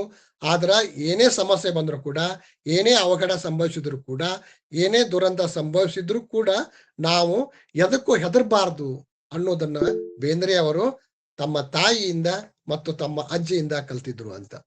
ಹಾಗಾಗಿ ಆಮೇಲೆ ಅವ್ರು 1914ರಿಂದ 1918ರವರೆಗೆ ಬೇಂದ್ರೆ ಅವರು ಪೂನಾದ ತಮ್ಮ ಕಾಕಾನ ಮನೆಯಲ್ಲಿ ಇದ್ಕೊಂಡು ಅವರು ಅಭ್ಯಾಸ ಮಾಡ್ತಾರ. ಮುಂದೆ 1917ರೊಳಗ ಅವ್ರು ರಜಾಕ ಧಾರವಾಡಕ್ಕಂತ ಬಂದಿರ್ತಾರ. ಆವಾಗ ಅವ್ರನ್ನ ಏನ್ ಮಾಡ್ತಾರ, ನಡಿ ಮದುವೆ ಮಾಡೋಣ ನಿನಗಂತ ಹೇಳಿ ಅವರು ಆವಾಗ ಅವ್ರಿಗೆ 1917ರಾಗ ಅವ್ರಿಗೆ 21 ವರ್ಷ ಇರ್ತದೆ. ಆವಾಗ ಕನ್ಯೆ ಪರೀಕ್ಷೆ ಮಾಡೋದಂದ್ರೆ ನರಗುಂದಕ್ಕೆ ಹೋಗ್ತಾರ. ನರಗುಂದಕ್ಕೆ ಹೋಗಿ ಲಕ್ಷ್ಮೀಬಾಯಿ ಅವ್ರ ಬೇಂದ್ರೆ ಅವ್ರ ಹೆಂಡತಿ ಇದಾಳಲ್ಲ ಅವ್ರನ್ನಲ್ಲೇ ಅಲ್ಲಿ ನೋಡ್ತಾರ ನರಗುಂದೊಳಗ. ಆಮೇಲೆ 1918ರೊಳಗ ಅವ್ರ BA ಮುಗಿತದ. ಆವಾಗ BA ಮುಗಿದ್ಮೇಲೆ ಅವರು ತಾವು ಕಲಿತ ವಿಕ್ಟೋರಿಯಾ ಹೈಸ್ಕೂಲ್ನಲ್ಲಿ ಅವರು ಶಿಕ್ಷಕರಾಗಿ ನೇಮಕ ಆಗ್ತಾರೆ ಧಾರವಾಡದಾಗ 1918ರೊಳಗ. ಆಮೇಲೆ ಅದೇ ವರ್ಷ ಧಾರವಾಡದಾಗ ಏನು ಕನ್ನಡ ಅಖಿಲ ಭಾರತ ಕನ್ನಡ ಸಾಹಿತ್ಯ ಸಮ್ಮೇಳನ ನಡೆದಾಯಿತು. ಆ ವರ್ಷ 1918 ಮೇ 11, 12, 13ರೊಳಗೆ R ನರಸಿಂಹಾಚಾರ್ ಅವರ ಅಧ್ಯಕ್ಷತೆಯೊಳಗೆ ಧಾರವಾಡದಲ್ಲಿ ಸಾಹಿತ್ಯ ಸಮ್ಮೇಳನ ನಡೆದಿತ್ತು. ಆವಾಗ ಬೇಂದ್ರೆ ಅವರು ಕವಿಗೋಷ್ಠಿಯಲ್ಲಿ ಭಾಗವಹಿಸಿ ಬಹಳ ತರುಣ ಕವಿ ಬೇಂದ್ರೆ ಅವ್ರು ತಮ್ಮ ಪದ್ಯ ಓದ್ತಾರ. ಆ ಪದ್ಯದ ಹೆಸರು ಏನಂತಂದ್ರೆ ಕೋಗಿಲೆ ಅನ್ನುವಂಥದ್ದು. ಆ ಕೋಗಿಲೆ ಅದ್ರ ಒಂದ್ 2-3 ಲೈನ್ ಹೇಳ್ತೀನಿ. ಕೋಗಿಲೆ ಚಲ್ವ ಕೋಗಿಲೆ, ಮುದ್ದು ಕೋಗಿಲೆ, ಜಾನ ಕೋಗಿಲೆ, ತನುವೆಂಬ ವನದಲ್ಲಿ ಮನದ ಮಾಮರದಲ್ಲಿ ಕೊನೆರೆಲೆಯಲ್ಲಿ ಕುಳಿತ ಕೋಗಿಲೆ, ದಿನವಿಲ್ಲ ನಿಶೆಯಿಲ್ಲ ದನಿಗೈಯು ತಿರುವಿ ನೀ ನಾವ ಬಸಂತನ ಕೋಗಿಲೆ ಅಂತ. ಅಂದ್ರೆ ಯಾವ ರೀತಿ ಈ ಕೋಗಿಲೆ ಅಂತ ಏನೋ ಅವ್ರು ಅದನ್ನ ಹೇಳಿದ್ರಲ್ಲ, ಅದು ನಿಜಗುಣ ಶಿವೇವುಗಳ ಕೋಗಿಲೆಯೊಂದಿಗೆ ತಮ್ಮನ್ನು ಗುರುತಿಸಿಕೊಂಡು ನಾನು ಕೂಡ ನಿಜಗುಣ ಶಿವೇಗುಗಳ ಒಂದು ಸಜ್ಜನಿಕೆಯ ಒಂದು ಅಂಥ ಪರಂಪರೆಯಿಂದ ಬಂದಂತ ಕವಿ ಅನ್ನೋದನ್ನ ಬೇಂದ್ರೆ ಹೇಳಲಿಕ್ಕೆ ಪ್ರಯತ್ನ ಮಾಡ್ತಾರೆ. ಹೀಗಾಗಿ ಆಮೇಲೆ ಆ ಪದ್ಯದ ಆ ಕೋಗಿಲೆಯ ಆ ಪದ್ಯದ ಅರ್ಥ ಇನ್ನೂ ಒಂದು ಏನೈತೆ ಅಂತಂದ್ರೆ, ಅದು ನವೋದಯ, ಕನ್ನಡಕ್ಕೆ ನವೋದಯ ಬರ್ತಾ ಇದೆ ಅನ್ನೋದನ್ನ ಹೇಳಲಿಕ್ಕೆ ಕೂಡ ಆ ಪದ್ಯ ಸಹಾಯ ಮಾಡ್ತದೆ ಅನ್ನುವಂಥದ್ದು. ಹಾಗಾಗಿ ಆ ಒಂದು ಶರಣರ ದಾಸರ ಕರುಣೆಯನ್ನ ಅದನ್ನ ಆ ಬೆಳಕು ಬೀರ್ತಾ ಇದೆ ಏನು ನೀನು ಅಂತ ಪದ್ಯದೊಳಗೆ ಬರ್ತದ. ಅಂದ್ರೆ ವಚನಕಾರರ ದಾಸರ ಎಲ್ಲ ಒಂದು ಆ ತತ್ವಗಳು ಏನದಾವಲ್ಲ, ಆ ತತ್ವಗಳ ಪ್ರತಿನಿಧಿಯಾಗಿ ನಾನು ಪದ್ಯ ಬರೀಲಿಕ್ಕೆ ಬಂದೇನಿ ಅಂತ ಒಂದು ಹೊಸ ಕೋಗಿಲೆ ನಾನು ಅಂತ ಹೇಳಿ ಅಂತ ಬೇಂದ್ರೆ ಅವರು ಹೇಳ್ತಾರ. ಹೀಗಾಗಿ ಆ ಒಂದು ಆಮೇಲೆ ಅವ್ರದ್ದು 1919ರೊಳಗ ಅವ್ರ ಮದುವೆ ಆಗ್ತದೆ. ಬೇಂದ್ರೆ ಅವ್ರದ್ದು 1919ರೊಳಗ ಅವರು ಮದುವೆ ಆಗ್ತದೆ. ಆಮೇಲೆ ಅಂದ್ರೆ ಅವಾಗ ಅವ್ರು ಆ ಸಖಿಗೀತೆಯಲ್ಲೇ ಬರೀತಾರೆ ನೋಡಿ, ಏನು ಅಂತಃಪಟದಾಚೆ ವಿಧಿ ತಂದ ವಧು ನೀನು ಮಾಲೆಯ ಸಾವರಿಸಿ ನಿಂತಿದ್ದೀಯೇ.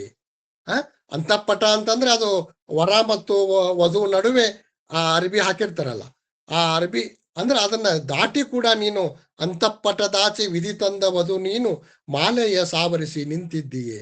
ಅಂದ್ರೆ ನನಗಾಗಿ ನೀ ಮಾಲೆ ಹಿಡಿದು ನಿಂತಿ, ನನ್ನ ಜೀವನಕ್ಕೆ ನನ್ನ ಸುಖ ದುಃಖಗಳನ್ನು ಹಂಚ್ಕೊಳ್ಳಿಕ್ಕೆ ನೀನು ಗೆಳತಿಯಾಗಿ ಸ್ನೇಹಿತೆಯಾಗಿ ಬಂದೆ ಅನ್ನುವಂಥ ಮಾತನ್ನು ಕೂಡ ಅವರು ಹೇಳ್ತಾರೆ. ಹೀಗಾಗಿ ಆ ರೀತಿಯಲ್ಲಿ ಅದು ಈ ಸಖಿಗೀತ ಅಂತ ಅನ್ನೋದು 960 ಸಾಲುಗಳು, ಅದ್ರಾಗ ಒಂದು ದೀರ್ಘ ಕಾವ್ಯ. 960 ಸಾಲ ಅದಾವ ಪದ್ಯದಲ್ಲಿ, 960 ಸಾಲು. ಅಂದ್ರೆ ಒಂದು ಘಟ್ಟದವರೆಗೆ ಸಖಿಗೀತವನ್ನ ಅವರು ಆತ್ಮಕಥೆ ಅಥವಾ ನಾವು ಆತ್ಮಕಾವ್ಯ ಅಂತ ಕರಿಬಹುದು. ಆಮೇಲೆ ಬರೆಯೋದಷ್ಟೇ ಅವರ ವೈಯಕ್ತಿಕ ಜೀವನ ಮಾತ್ರ ಇಲ್ಲ, ಅದು ಅವರ ತಮ್ಮ ಸುತ್ತಲಿನ ಪರಿಸರ, ಆವಾಗಿನ ಜೀವನ ಹೆಂಗಿತ್ತು, ಆವಾಗಿನ ಪರಿಸರ, ಆವಾಗಿನ ಈ ಬ್ರಿಟಿಷ್ ಆಡಳಿತಕ್ಕೆ ನಾವು ಜನ ಹೆಂಗ ನಲಿಗೆ ಹೋಗಿದ್ರು ಅನ್ನೋದನ್ನು ಕೂಡ ಅವರ ಕವಿತೆಯಲ್ಲಿ ಅದರಲ್ಲಿ ಕಾಣಬಹುದು ಅನ್ನುವಂಥದ್ದು. ಹಾಗಾಗಿ ಅವರ ಸಾಮಾಜಿಕ, ಕೌಟುಂಬಿಕ, ರಾಜಕೀಯ, ವೈಯಕ್ತಿಕ ಆಯಾಮಗಳನ್ನು ಒಳಗೊಂಡಂತ ಒಂದು ಪದ್ಯ ಅಂತಂದ್ರೆ ಸಖಿಗೀತ ಅಂತ. ಹಾಗಾಗಿ ಅದನ್ನ ಅವರು ಈ ಸಖಿಗೀತ ಬರಿಬೇಕಾದ್ರೂ ಕೂಡ ಅಂದ್ರೆ ಅವ್ರು ಹೇಳ್ತಾರೆ, ಅಂದ್ರೆ ಏನ್ ಹೇಳ್ತಾರೆ ಬೇಂದ್ರೆ ಅವರು, ನಾನು ಹೊಸದಾಗಿ ನೀನು ಮದುವೆ ಆಗಿದ್ದೀವಿ ಖರೆ, ಆದ್ರೆ ನಮಗಿಬ್ಬರಿಗೂ ಕೂಡ ಇರ್ಲಿಕ್ಕೆ ಒಂದ್ಸಲ ಟೈಮೇ ಇರಲ್ಲ. ಅಂದ್ರೆ ನಾನು ನೌಕರಿ ಮಾಡ್ಬೇಕು, ಅಲ್ಲಿ ಹೋಗ್ಬೇಕು, ಇಲ್ಲಿ ಹೋಗ್ಬೇಕು, ಬರೀಬೇಕು, ಆಮೇಲೆ ಈ ಸಾಹಿತ್ಯದ ಕೆಲಸ ತೊಡಗಿಸ್ಕೊಂಡಿರ್ತೇನೆ. ಆವಾಗ ನಿನಗೆ ಹೆಂಡತಿಗೆ ಬಹಳ ಟೈಮ್ ಕೊಡಕ್ ಆಗ್ತಾ ಇಲ್ಲ ಅನ್ನುವಂತ ನೋವು ಕೂಡ ಬೇಂದ್ರೆ ಅವರಲ್ಲಿ ಐತಿ. ಅದಕ್ಕೆ ಅವ್ರು ಏನ್ ಹೇಳ್ತಾರೆ ಗೊತ್ತಾ, ಒಂದು ಪದ್ಯದಲ್ಲಿ ಬರ್ತದ, ನಿನ್ನೆಡೆ ಕರೆಯುವೆ ನೀ ನನ್ನ, ನಿನ್ನೆಡೆ ಕರೆಯುವೆ ನೀ ನನ್ನ, ಮತ್ತೆನ್ನ ಕನ್ನಡ ಕರೆಯುವುದು ತನ್ನೆಡೆಗೆ. ಹೆಂಡತಿ ನೀನು ನನ್ನ ಚೆಲುವೆಯದೇ, ನನ್ನ ಪ್ರಿಯತಮೆ ಏನದಿ, ನೀನು ಕರಿತಾ ಇದೆ ಖರೆ, ಆದ್ರೆ ಕನ್ನಡ ಕೂಡ ನನ್ನ ಕರಿತಾ ಇದೆ. ಮತ್ತೆನ್ನ ಕನ್ನಡ ಕರೆಯುವುದು ತನ್ನೆಡೆಗೆ, ಚಿನ್ನಾಟ ನನಗಿದು. ಇದು ನನಗೊಂದ್ ರೀತಿ ಆಟ ಆಡ್ದಂಗ. ಈಗ ಅದನ್ನು ನಾ ಮಾಡ್ತೇನೆ, ಇದನ್ನು ಮಾಡ್ತೇನೆ, ಕೌಟುಂಬಿಕ ಜೀವನ ಮಾಡ್ತೇನೆ, ಸಾಹಿತ್ಯಿಕ ಜೀವನ ಮಾಡ್ತೇನೆ, ಮಾಸ್ತರ್ ಅದನಿ, ಪಾಠನೂ ಮಾಡ್ತೇನೆ, ಎಲ್ಲ ಮಾಡ್ತೇನೆ. ಅದು ನನಗೊಂದ್ ರೀತಿ ಆಟ ಆಡಿದಂಗ. ಚಿನ್ನಾಟ ನನಗಿದ್ದು ನಿನಗದು ಅಗಲಿಕೆ, ನಿನಗದು ವಿರಹ ಇದೆ, ಅಥವಾ ನಿನಗೆ ಬ್ಯಾಸರಕತಿ, ನೀನು ಕಣ್ಣೀರ್ ಹರಿಸ್ತೀಯ. ಚಿನ್ನಾಟ ನನಗಿದು ನಿನಗದು ಅಗಲಿಕೆ, ಮೌನದ ಅರಣ್ಯಕ್ಕೆ ನೀ ಬೆದರಿದೆ. ಅಂದ್ರೆ ನೀ ಮೌನದ ಅರಣ್ಯದೊಳಗೆ ಅದಿ ಅಂತ ನನಗೆ ಗೊತ್ತೈತಿ, ಅದಕ್ಕೆ ಕ್ಷಮೆ ಮಾಡು ನೀನ್ ನನಗ ಅನ್ನುವಂತ ಮಾತನ್ನ ಅವರು ಹೇಳ್ತಾರೆ. ಅಂದ್ರೆ ಒಂದು ಭಾರತೀಯ ಕುಟುಂಬದ ಹೆಣ್ಣಿನ ಚಿತ್ರವನ್ನ ಅವರು ಇದರಲ್ಲಿ ಕೊಡ್ಲಿಕ್ಕೆ ಅವರು ಪ್ರಯತ್ನ ಪಟ್ಟಿದ್ದಾರೆ ಅಂತ. ಹಾಗಾಗಿ ಅವರು ಏನ್ ಹೇಳ್ತಾರೆ, ಇದನ್ನ ಹೆಂಗ್ ಮಾಡ್ಬೇಕು ಅದನ್ನ ಹೇಳ್ತಾ ಇದನ್ನಲ್ಲ, ಕರುಳಿನ ತೊಡಕನ್ನು ಕುಸುರಾಗಿ ಬಿಡಿಸಿಟ್ಟು ತೊಡವಾಗಿ ತಿರುಗೊಮ್ಮೆ ನಾಧರಿಸಲೆ. ಅದನ್ನ ಆ ತೊಡ ಅಂತಂದ್ರೆ ಹಕ್ಕೊಳ್ಳು ಅಂತ, ಅದು ಆಭರಣ, ಆ ಒಂದು ಬಂಗಾರದ ಆಭರಣ ಅಂತ ನಾವೇನ್ ಹೇಳ್ತೇವೆ. ಆ ಬಂಗಾರದ ಆಭರಣವನ್ನ, ಒಡವೆಯನ್ನ ನಾ ಧರಿಸ್ಕೊಂಡು ನೋಡ್ತಾನೆ ಅಂತ. ಮತ್ತೊಮ್ಮೆ ಅದನ್ನ ಸೂಕ್ಷ್ಮವಾಗಿ ಬಿಡಿಸಿಟ್ಟು, ಕುಸುರಾಗಿ ಬಿಡಿಸಿಟ್ಟು, ಅದನ್ನ ಎಳೆಯಾಗಿ ಬಿಡಿಸಿಟ್ಟು, ಕುಸುರಾಗಿ ಬಿಡಿಸಿಟ್ಟು ಅದನ್ನ ಮತ್ತೆ ಹೇಳ್ಬೇಕಾಗೈತಿ. ಅದು ಏನು ಘಟನೆ ನಡೆದತ್ತಲ್ಲ ಅದನ್ನ ನಾ ಹೇಳುವಂತ ಪ್ರಯತ್ನವನ್ನ ನಾ ಮಾಡ್ತಾ ಇದ್ದೇನೆ ಅನ್ನುವಂತ. ಹಾಗಾಗಿ ಅದು ನಾವು ಅದಕ್ಕೆ ಏನಂತಾರೆ ಗೊತ್ತಾ, ಕುಸುರಿಗೆ ಇನ್ನೊಂದು ಅರ್ಥ ಇದೆ. ಹೂವಿನ ಮಧ್ಯದಲ್ಲಿರುವ ನವಿರಾದ ತಂತು ಅಂತ ಹೇಳ್ತಾರೆ. ಹೂವಿನ ಮಧ್ಯದಲ್ಲಿ ನವಿರಾದ ಒಂದು ತಂತು ಇರ್ತದಲ್ಲ ಅದಕ್ಕೆ, ಅಥವಾ ಪುಷ್ಪ ಕೇಸರ ಅನ್ನುವಂಥದ್ದು ಕೆತ್ತನ ಕೆಲಸ. ಅಂದ್ರೆ ಅಷ್ಟು ಸೂಕ್ಷ್ಮವಾಗಿ ಅದಕ್ಕೆ ಅದರ ರೇಖೆಗಳು ಕಾಣುವ ಹಂಗೆ, ಅದರ ಪ್ರತಿಯೊಂದು ರೇಖೆಗಳು ಕಾಣುವ ಹಂಗೆ ನಾನು ಚಿತ್ರ ಬಿಡಿಸ್ತಾ ಇದ್ದೇನೆ. ಅಂದ್ರೆ ಅದನ್ನ ಕಾವ್ಯದಲ್ಲಿ, ಶಬ್ದ ಧಾರ್ವಾಡಿಗ ಅಂತ ನಾವೇನ್ ಹೇಳ್ತೇವೆ ಬೇಂದ್ರೆಗೆ, ಆ ಶಬ್ದದಲ್ಲಿ ಬಿಡಿ ಬಿಡಿಯಾಗಿ ಅಕ್ಷರಗಳು ಪ್ರತಿಯೊಂದು ನನ್ನ ಏನು ಏಳು ಬೀಳುಗಳ ಕಾಣುವಂಗ ನಾ ಮಾಡ್ಬೇಕಾಗೈತಿ ಅನ್ನೋದನ್ನ ಮಾತನ್ನು ಕೂಡ ಅವ್ರು ಹೇಳ್ತಾರೆ. ಹಾಗಾಗಿ ಅದನ್ನ ಹೇಳ್ತಾರೆ. ಆಮೇಲೆ ಅದ್ರಾಗ ಅಂದ್ರೆ ಸಕ್ಕರೆ ಪಾಕದಲ್ಲಿ ಒಂದು ಅದ್ಯದ ಎಳ್ಳು, ಸಕ್ಕರೆ ಪಾಕದೊಳಗೆ ನನ್ನ ಜೀವನ ಅನ್ನೋದು ಕೂಡ ಆ ಸಕ್ಕರೆ ಪಾಕದೊಳಗೆ ಎದ್ದಿ ಇಟ್ಟನಿ. ಅಂದ್ರೆ ಅದ್ರಾಗ ಒಳಗ ಕಹಿ ಇದೆ. ಕಟು ಮಧುರ, ಕಟು ಅಂದ್ರೆ ಕಹಿ, ಮಧುರ ಅಂದ್ರೆ ಸಿಹಿ. ನನ್ನ ಜೀವನ ಅನ್ನೋದು ಕಟುನು ಐತಿ, ನಮ್ಮಿಬ್ಬರ ಜೀವನ, ಬರೀ ನನ್ನ ಜೀವನ ಅಷ್ಟೇ ಅಲ್ಲ, ನಮ್ಮಿಬ್ಬರ ಜೀವನ ಅದು ಕಟುನು ಐತಿ, ಆಮೇಲೆ ಮಧುರನು ಆಗೈತಿ, ಅದು ಕಹಿನೂ ಐತಿ, ಸಿಹಿನೂ ಐತಿ, ಇಸಾನು ಐತಿ, ಮತ್ತೆ ಅದು ಹೇಳಿದ್ದಾರೆ ಅಂತ. ಹಾಗಾಗಿ ಅದಕ್ಕೆ ನನಗೂ ನಿನಗೂ ಅಂಟಿದ ನಂಟಿನ ಕೊನೆ ಬಲ್ಲವರಾರು ಕಾಮಾಕ್ಷಿಯೇ ಅಂತ. ಹಾಗಾಗಿ ಅದು ನಾನು ಆ ನಮ್ಮಿಬ್ಬರ ನಂಟು ಅಂದ್ರೆ ಭಾರತೀಯ ಕುಟುಂಬದ ಆ ಭಾರತೀಯ ಕುಟುಂಬ ವ್ಯವಸ್ಥೆಯ ಗಂಡ ಹೆಂಡತಿಯ ನಡುವಿನ ಸಂಬಂಧವನ್ನ ಅದು ಜನ್ಮ ಜನ್ಮಾಂತರ ಇರುವಂತದ್ದು. ಅದು ಏನೋ ಆ ಒಂದು ಬಂಧನ, ಆ ಒಂದು ಬಂಧುರ ಯಾವಾಗಲೂ ಕೂಡ ಅದು ಮುಗಿಯದ ರೀತಿಯಲ್ಲಿ ಆ ಕೊಂಡಿಯನ್ನ ನಾವು ಬಿಡಿಸ್ಲಿಕ್ಕೆ ಆಗೋದಿಲ್ಲ ಅನ್ನುವಂತ ಮಾತನ್ನು ಕೂಡ ಅವರು ಹೇಳ್ತಾರೆ. ಬಾಳಿನ ಬೆಂಕಿಗೆ ಮೈ ಬೆಂದು ಮನನೊಂದು, ಬಾಳಿನ ಬೆಂಕಿಗೆ ಮೈ ಬೆಂದು ಮನನೊಂದು, ಬಲುಮೇಯ ಒಲುಮೆಯ ಕುಲುಮೆಯಲೇ ತಾಳಿಕೆ ಬರುವಂತ ಉಕ್ಕಾಗಿ ಬರುತ್ತಿದೆ, ಮುಕ್ಕಾದ ಮೊನೆ ಈಗ ಮೊಸೆಯುತ್ತೀರಿ. ನೋಡಿ, ಅದು ತಾಳಿಕೆ ಬರುವಂತ ಉಕ್ಕಾಗಿ ಬರುತ್ತಿದೆ. ಅದನ್ನ ನಾವು ಉಕ್ಕು ಮಾಡ್ಬೇಕಾಗೈತಿ. ಅದನ್ನ ಆ ಏನು ಆ ಕುಲುಮೆಯಲ್ಲಿ, ಈ ಕಮ್ಮಾರನ ಒಲೆಯಲ್ಲಿ, ನಿಗಿ ಎನ್ನುವ ಬೆಂಕಿಯಲ್ಲಿ ನಾವು ನಮ್ಮ ಆ ಕಬ್ಬಿಣವನ್ನ ಅದನ್ನ ಕಾಯಿಸಿ ಅದನ್ನ ಬಡಿಯಬೇಕಾಗಿದೆ ಅನ್ನೋದನ್ನು ಕೂಡ ಅವರು ಹೇಳ್ತಾರೆ.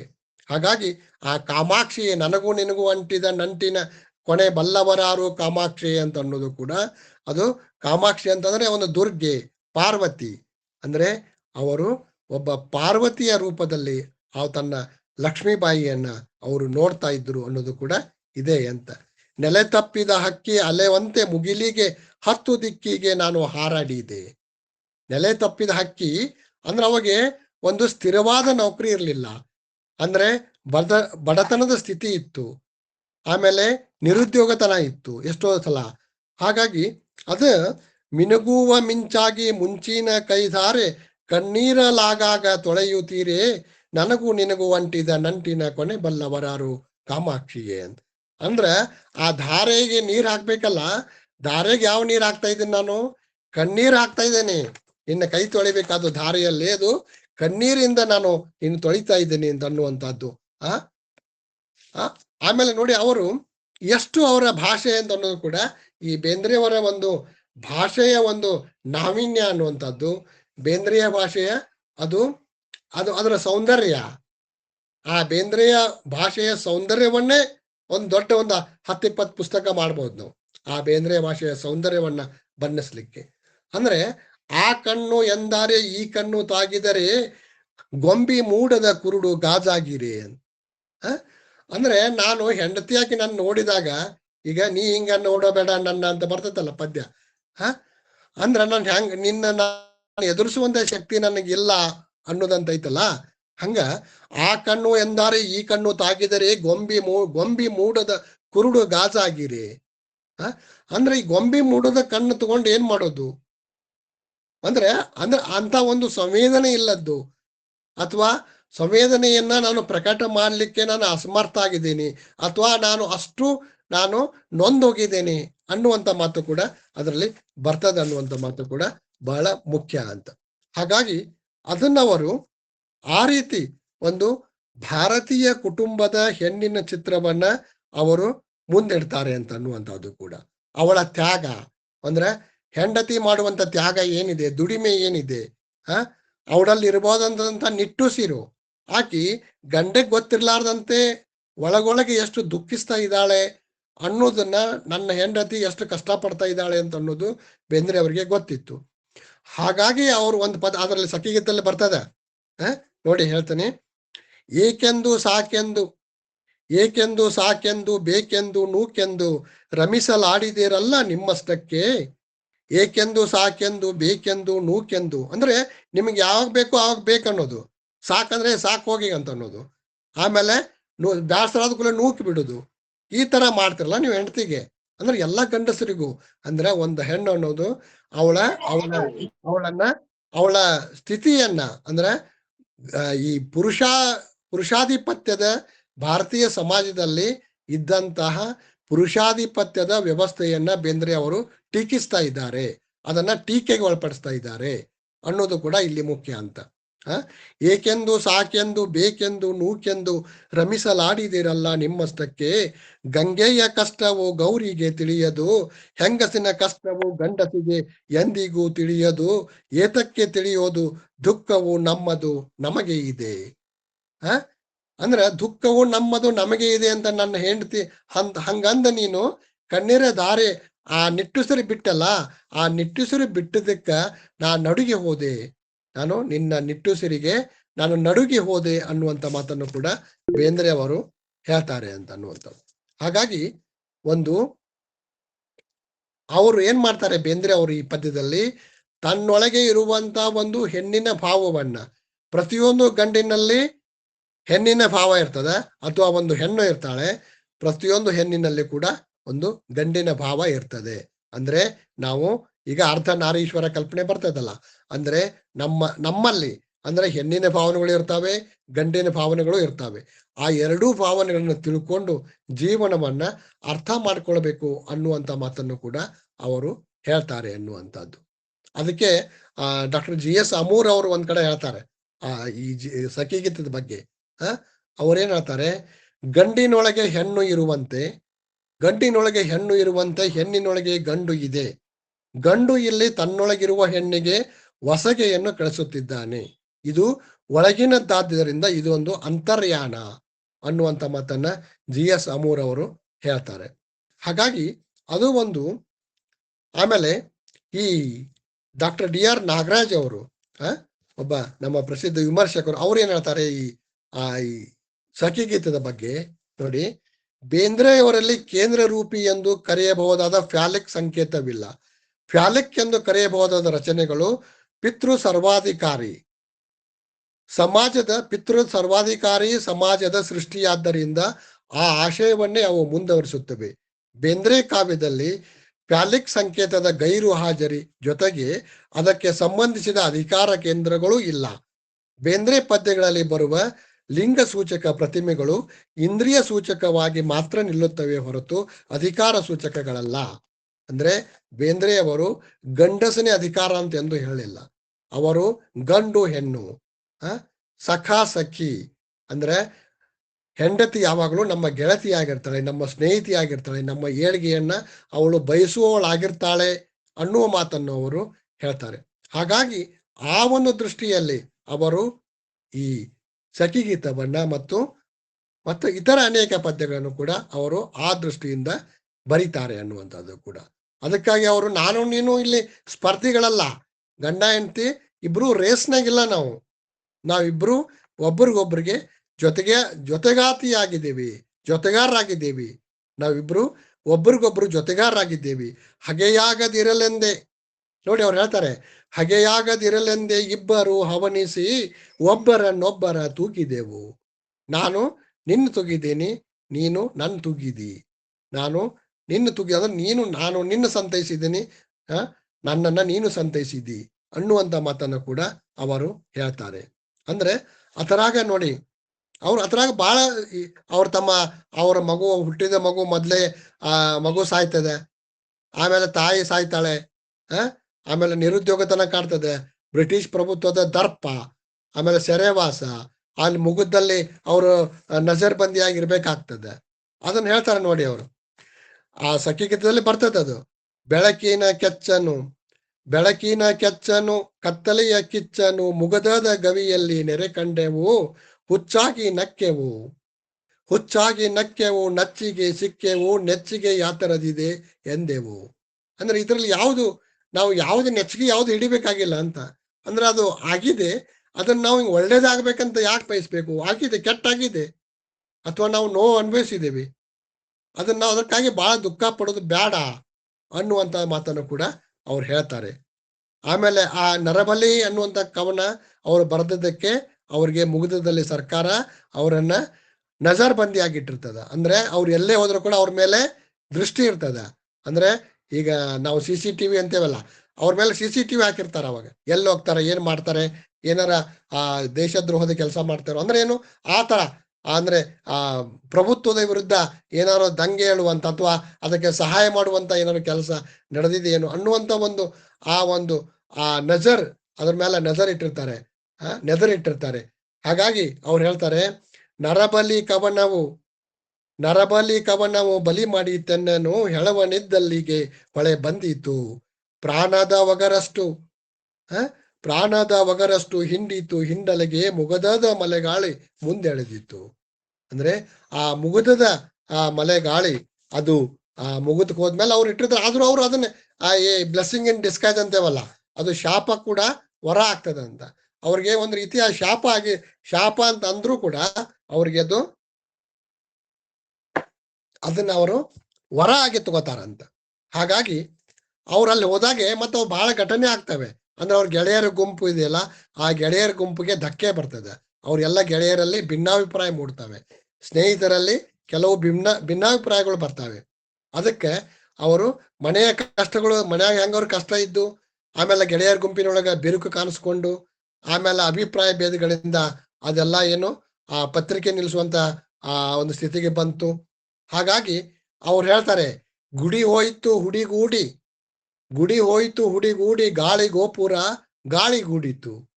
ಅಂದ್ರ ಆ ಗಾಳಿ ಗೋಪುರ, ಏನು ಗೋಪುರ ಕಟ್ಕೊಂಡಿದ್ದೀವಿ ಗಾಳ್ಯಾಗ, ಅದು ಗಾಳಿಗೂಡಿತು. ಮಾಟದ ಆಟದಲ್ಲೂ ಮೂರ್ತಿಯು ಹಿಂಗಿತ್ತು, ಮೈತ್ರಿಯು ಹಿಂಗಿತ್ತು. ಆ ಮೈತ್ರಿ ಏನಿತ್ತಲ್ಲ, ನಮ್ಮ ಸ್ನೇಹಿತರ ನಡುವಿನ ಮೈತ್ರಿ, ಅದು ಮುಗಿದು ಹೋಗಿತ್ತು. ನಮ್ಮ ನಡುವೆ ಜಗಳ ಆಗಿತ್ತು, ಜಗಳ ಬಂದಿತ್ತು, ನಮ್ಮ ಸ್ನೇಹಿತರ ನಡುವೆ ಜಗಳ ಬಂದಿತ್ತು. ಅದಕ್ಕಾಗಿ ಆ ಸ್ನೇಹ ಕೊನೆಗೊಳ್ಳುವಂತ ಟೈಮ್ ಬಂದಿತ್ತು. ಮನ ಕನಸ ನುಂಗಿತ್ತು ಒಂದ್ ಇರುಳೊಳಗೆ ಒಂದು ಏನು ರಾತ್ರಿ ಕಳೆದು ಬೆಳಕಾಗೋದ್ರೊಳಗೆ ಎಷ್ಟೆಲ್ಲ ಬದಲಾವಣೆ ಆಗ್ಬಿಡ್ತು ಅನ್ನುವಂತ ಮಾತನ್ನು ಕೂಡ.